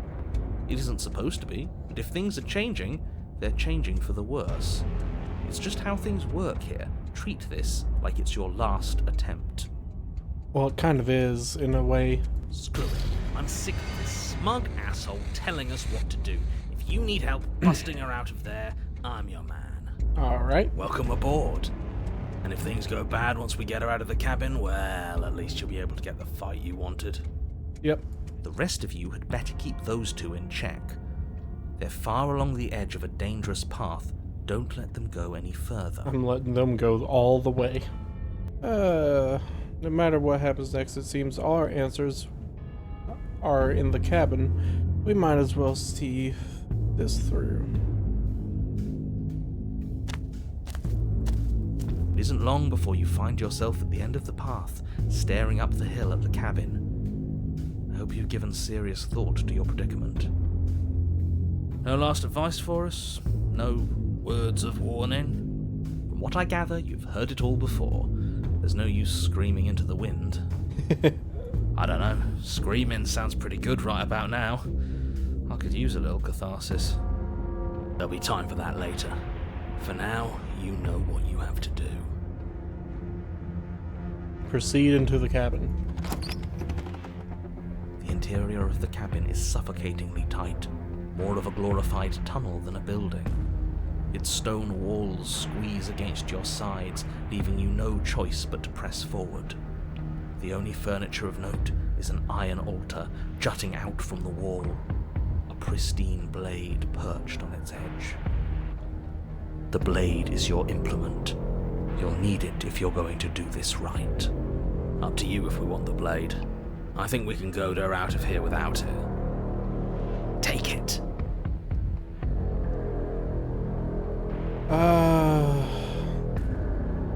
You never mentioned the mirror. It looks that way, sure, but it vanished the last time we interacted with it. Until proven otherwise, we shouldn't assume that it's real. A fair assumption, especially since I can assure you that there is no mirror. The only thing at the end of this room is the door to the basement. If there's a door on the other side of that thing, let's just smash it. Let's see if it stays there before we make any rash decisions. But if it is real, we should take a good look at it before we do any smashing. Take the blade. You take the blade from the altar. It would be difficult to slay the princess and save the world without a weapon. Good. Wouldn't want to be pushed around without a way to push back. She likes when we can push back, doesn't she? Approach the mirror. You step forward and approach the door to the basement, hesitating before you open it, as if you don't see it. You're rather committed to the bit, aren't you? The door's right there. It's right in front of you. Now there's a mirror right in front of me. This really is just like last time. Can you really not see the mirror? Or is pretending it doesn't exist another one of your rules? There isn't a mirror.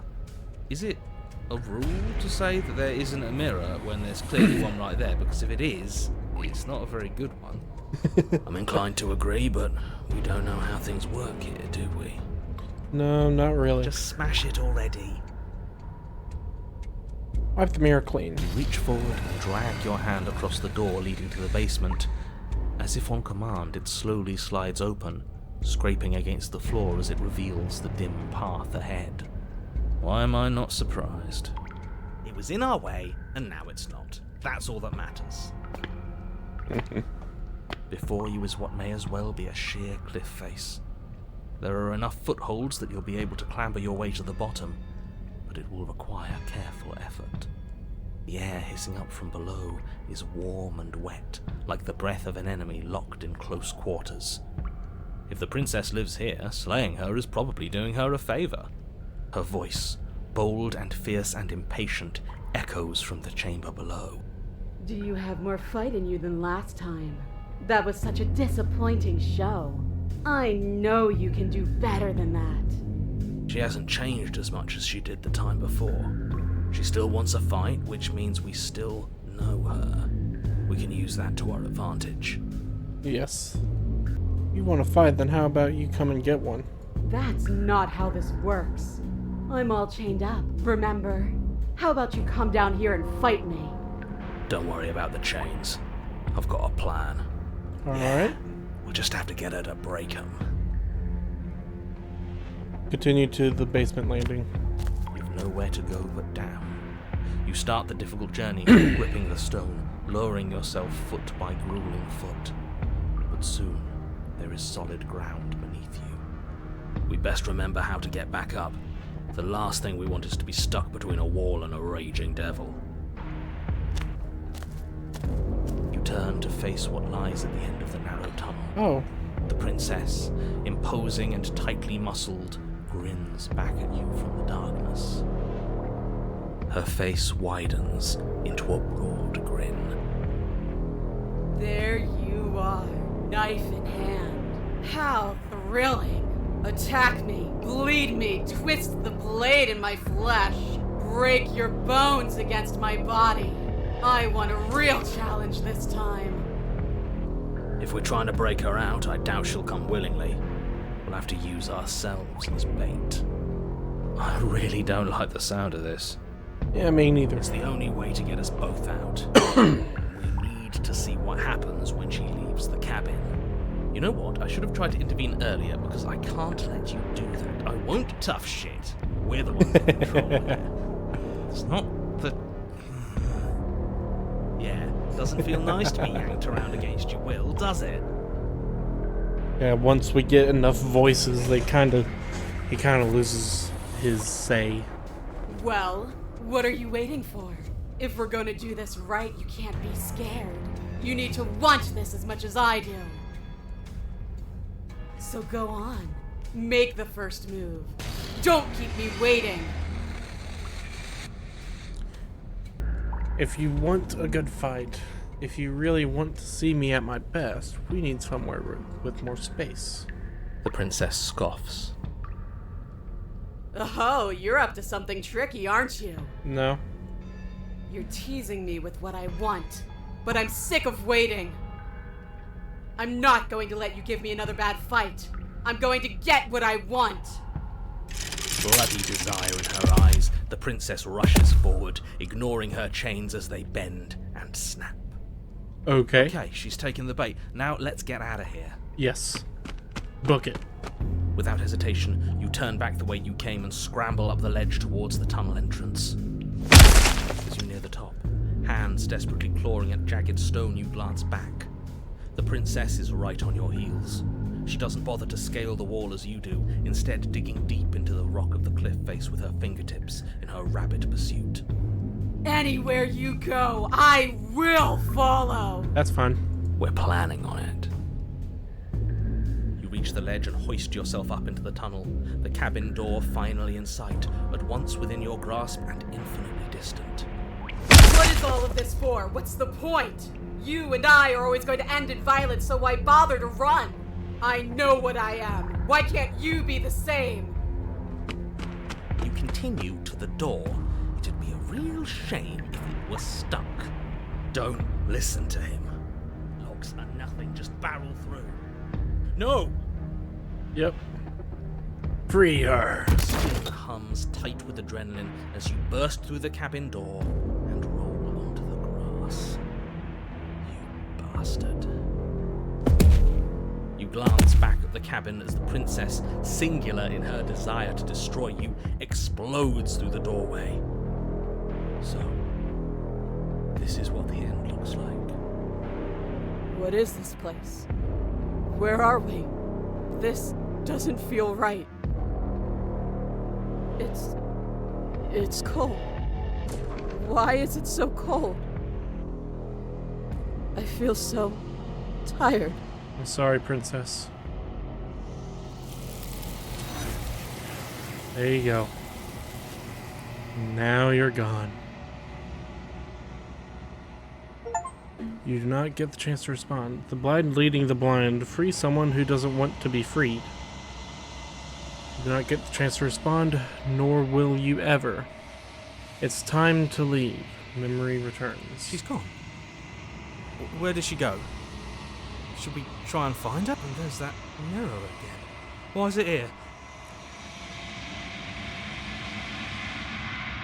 Gonna be okay, just trust me. You've been here before, you always get scared. But it feels so bad. Like looking into it right now is going to be the end of everything. And I'm gonna listen to every speech line even if we've heard it before, because this might be the end. You're right. Part of me wants the truth, but something stronger is holding me back. Fear. Screw the mirror. We just need to find the princess. It's not the end.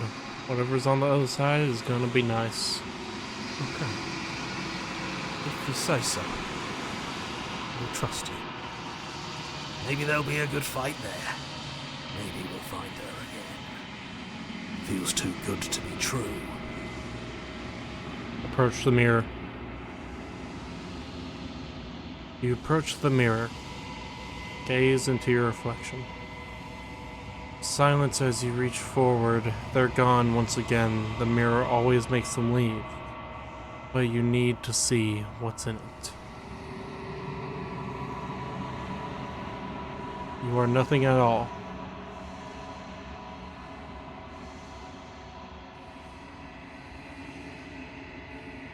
But that isn't right. You can't be nothing. You refocus your gaze. And then you see it. A figure, faint and veiled in shadow, just beyond the reflection. Are you me? I think you know what I am. You're the narrator. A crack slides down the center of the mirror, splitting the image of glass in two. And then another crack forms, and another, turning the mirror into jagged shards of broken glass.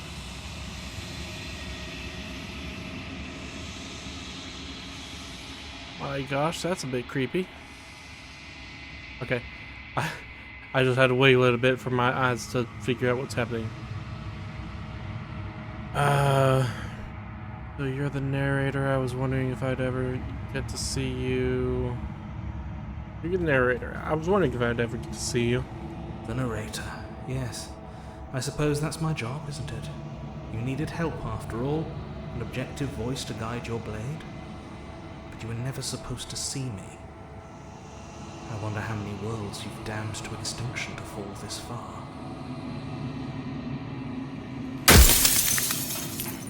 What are you? Are you something like me? Oh, I'm nothing like you. I am an echo, likely one of many. Somebody made you after all, and I'm what's left of him. Not that I'm the only one who can make that claim. I'm sure you've met many others like me.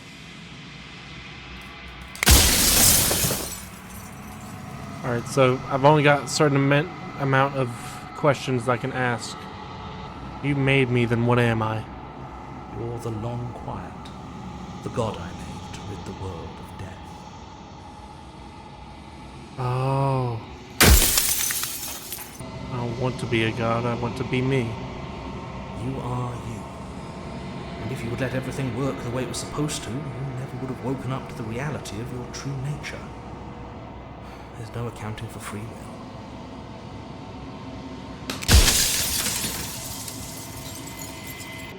Sorry, I don't want to destroy you. Will it help if I look the other way or stop asking questions? We've already crossed the point of no return. There's no saving me now. Not that there's ever been much of me to save.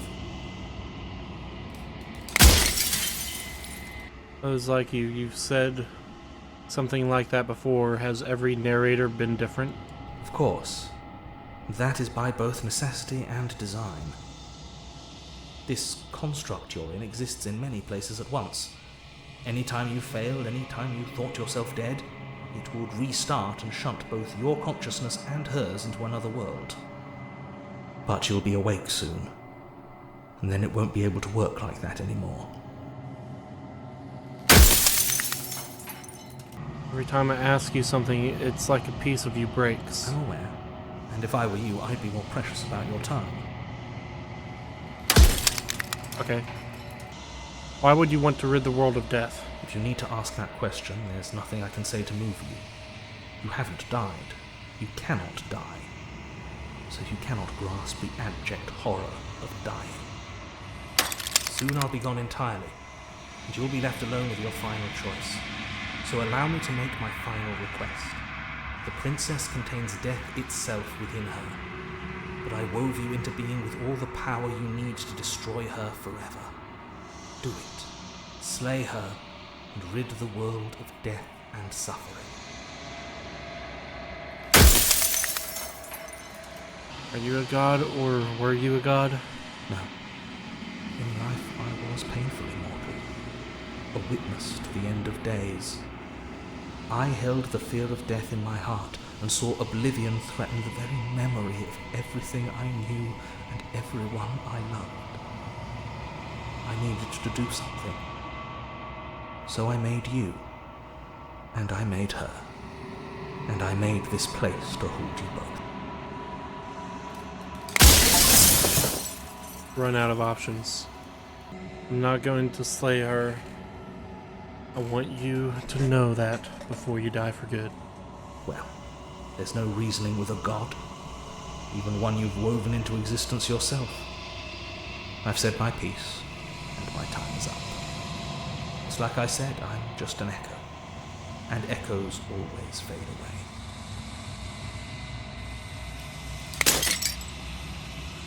Man, that's sad. I'm sorry, but I have my reasons. I'll explain it at the end. As the final fragment of glass shatters, you see yourself with a newfound clarity. Long quiet, all of this is you. The narrator was right. You are the Long Quiet. A vast and nascent god? Nascent. Nascent. Just coming into existence and beginning to display signs of future potential. Okay, that's what that means. And it is finally time for you to wake up. All of this is you. Proceed to the cabin one last time. Tumbling vessel, bring the eye of the needle to her. When you arrive at the heart of things, there is no final vessel for you to bear witness to. There is nothing for you to find.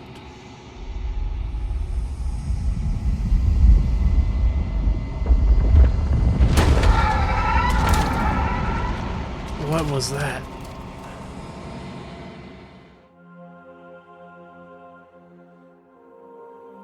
I can finally see you, and you can finally see me. Alright, Logan, if there's censoring needing to happen, then you know what to do.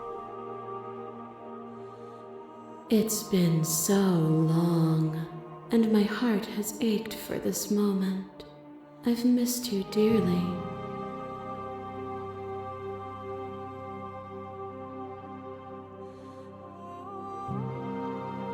You know about the Echo. Did you hear our conversation?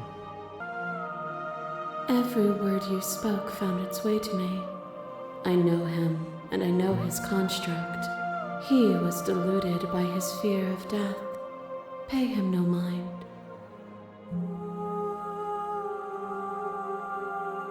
I'm the long quiet. But I don't really know what that means. Names are their attempts to capture that which cannot be captured. They call me the Shifting Mound, a pale imitation of what I actually am. What happens now? Ever the passive player, always reacting and never acting. But it's woven into your nature, isn't it? When the echo spun us from one into two, he gave you a choice and me a role to play. I am not death, but I contain it in my multitudes. So, will you attempt to destroy me and bring about a world devoid of death and the possibility of meaning? Or will you open the final doors to our liberation?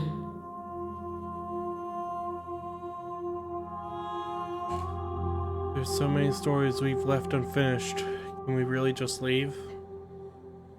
Even as your eyes begin to open, you still hold on to the notions of is and is not, of beginning and end, pitch black islands in the blinding light of the infinite. There is nothing to resolve, nothing restraining us but us.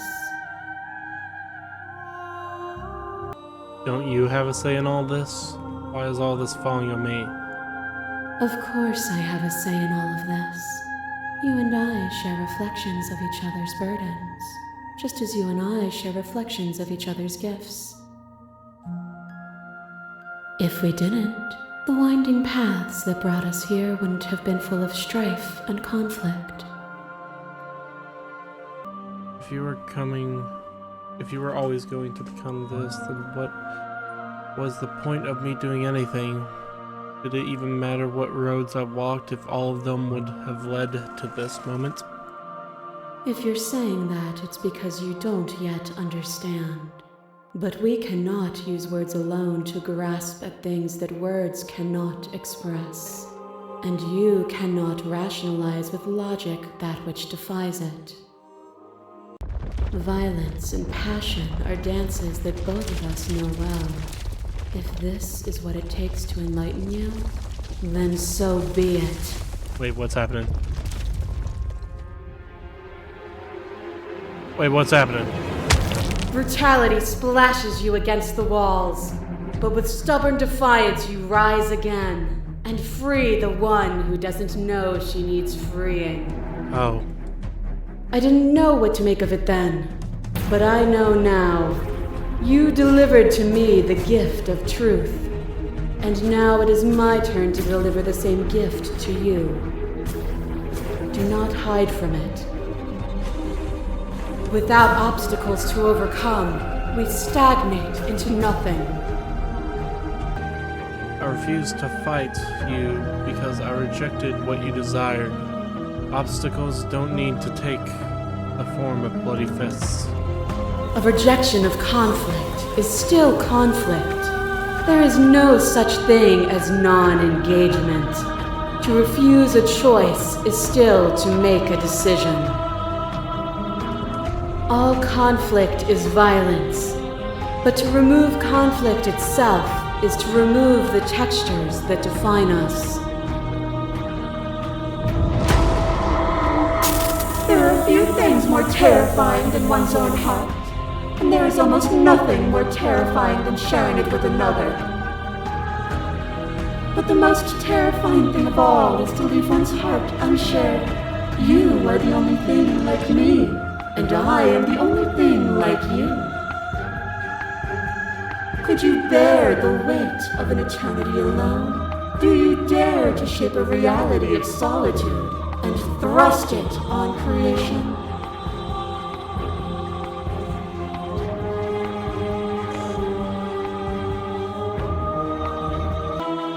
You showed me your heart to break me. It was a terrible thing to see. I am aware of what it did to you, but it is through the pain of vulnerability that we heal. Will you leave all who have been hurt to live unmended?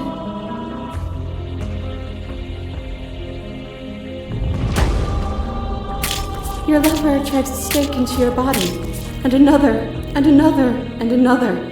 Do I miss your heart because I can't stand to see it go? But the stakes meant nothing to you. You had a desire, and you set that desire free. You lifting me and me lifting you. Forever and ever and ever. Consumed by true belief, there was nothing that could hold us back. I won't engage with violence. But violence has defined the flow of everything between us. Do not deny what we are, and do not color our conflict with fear.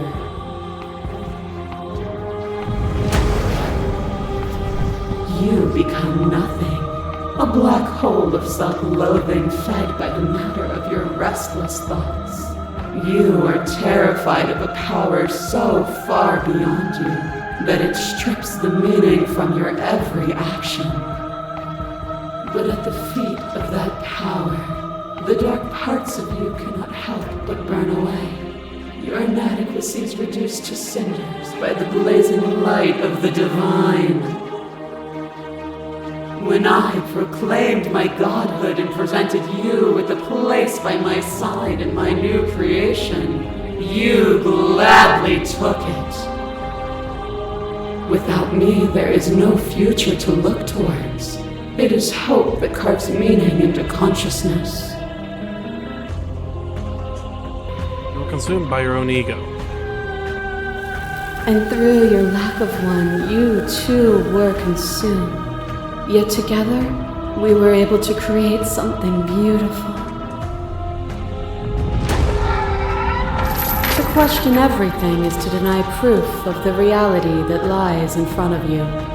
To live alone within the caverns of your mind is to trap yourself in them forever. But you did not live alone. You found me, and we held trust in each other for no reason than to believe in something that wasn't us. Cold skepticism turned to liberation, but it required a journey to blossom. Though you have blossomed, do you have no more journeys left to make? What of those in the spaces beyond? Would you erase the path ahead to hold everyone still? I don't want to keep anyone still. Nor should you. Nor should I. Our purpose is to be and to experience, and their purpose is the same. As the clash between you abates, the princess relaxes, smiling from a distance. Respite is welcome. Are you starting to see? Nothing is immutable. Everything that is exists only in relation to everything it isn't. There is no constant. There is no center. Open your eyes and accept what we are. We can leave this prison together.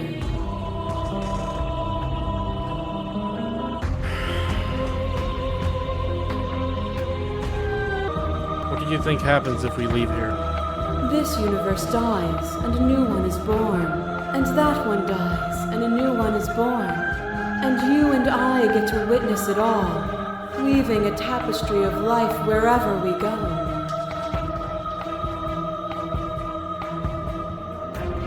It's easy to believe in things you believe in when you get to sit above it all. It is from my vantage point that I can see the totality of truth.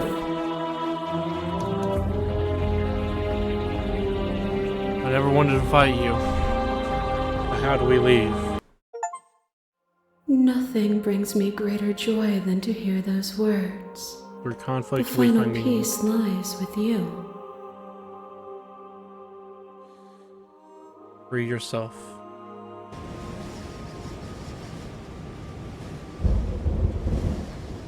You fall into yourself. The body of an ancient creature stirs from its hibernation, and you feel sensation in limbs you once couldn't fathom.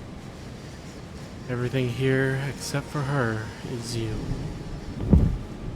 You feel your wings spanning a cosmic scale, but twisted and crumpled and bound in agonized tension to a finite plane.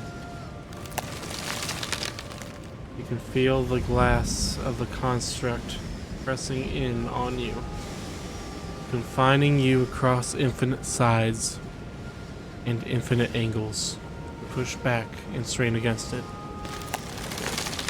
but it does not yield. I love you. Take her hand.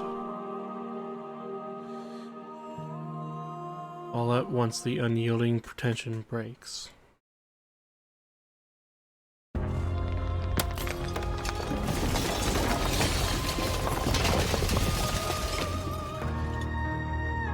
You are free, and she is with you.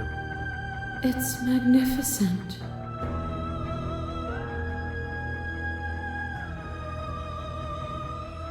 There are no words, no thoughts to describe absolute reality. Something that simply is. What happens now? Everything. Just like it always has been. And just like it always will be. Step into the infinite. You and she step forward into 1,000 dawns and 1,000 sunsets, each of which contains 1,000 more. You exist, and you are aware, just as you have always been, and just as you will always be. Though conflict is in your nature, the two of you will never be alone, and the two of you will never know fear. You and she are finally home. There are no endings, only new beginnings. Alright, well, that was Slay the Princess. I have a feeling that all the different little endings lead back to the same major ending of death. But I hope you guys enjoyed. I certainly did. That was a very interesting thing. So, the narrator was somebody who was afraid of death and was witnessing death all around him. So he created us in order for us to kill and contain death. So that's why our job was to slay the princess. The princess was death. All different takes of her. Okay. There was many different takes of her. Did not know that was going to happen on the main screen. I really liked the philosophy. It was a lot of big words, and it was hard for me to follow at the very end. But it's kind of like, do you free death and agony and pain in order to allow them to be free, and allowing other people to have their own experiences with it and be able to have something to work towards? Because, I mean, if everybody was immortal, then why would we have more kids? Why would we want to raise more people? Why would we want to aspire to stuff? Because if you're going to live forever, then procrastination would always get worse. I'll just put it off till tomorrow. I'll put it off until next year. Whatever. I kind of like that aspect of it, but if you killed them, the world would be free of death, and people probably would be a whole lot happier. But yeah, I chose to free death because I feel like death is an essential part of life. If you live forever, then, I mean, why would you do anything? You could do, a lot of us say we gotta at least do one thing a day, like go to work or make a video. And then that's like our one thing for the day. Maybe 3 things a day. But if you live forever, then it might be do 3 things a month, do 3 things a year. I ultimately feel like death is, well, it's sad for everybody who's around you, and it's sad that you died. It's necessary. But I hope you guys enjoyed. If you did, leave a like, comment, subscribe. I know that was just me going on a rant for a little bit, but down in the description you can find my brother's channel. You can follow him for some Simsomas 2 content. You can go down there for my Streamlabs, which you can support the channel with and donate money. You can go down there and follow my Twitch, which I stream on the weekends. I'm a bit thrown off by that ending. Anyways, thank you guys so much for watching, and I'll see you dudes next time. God bless you.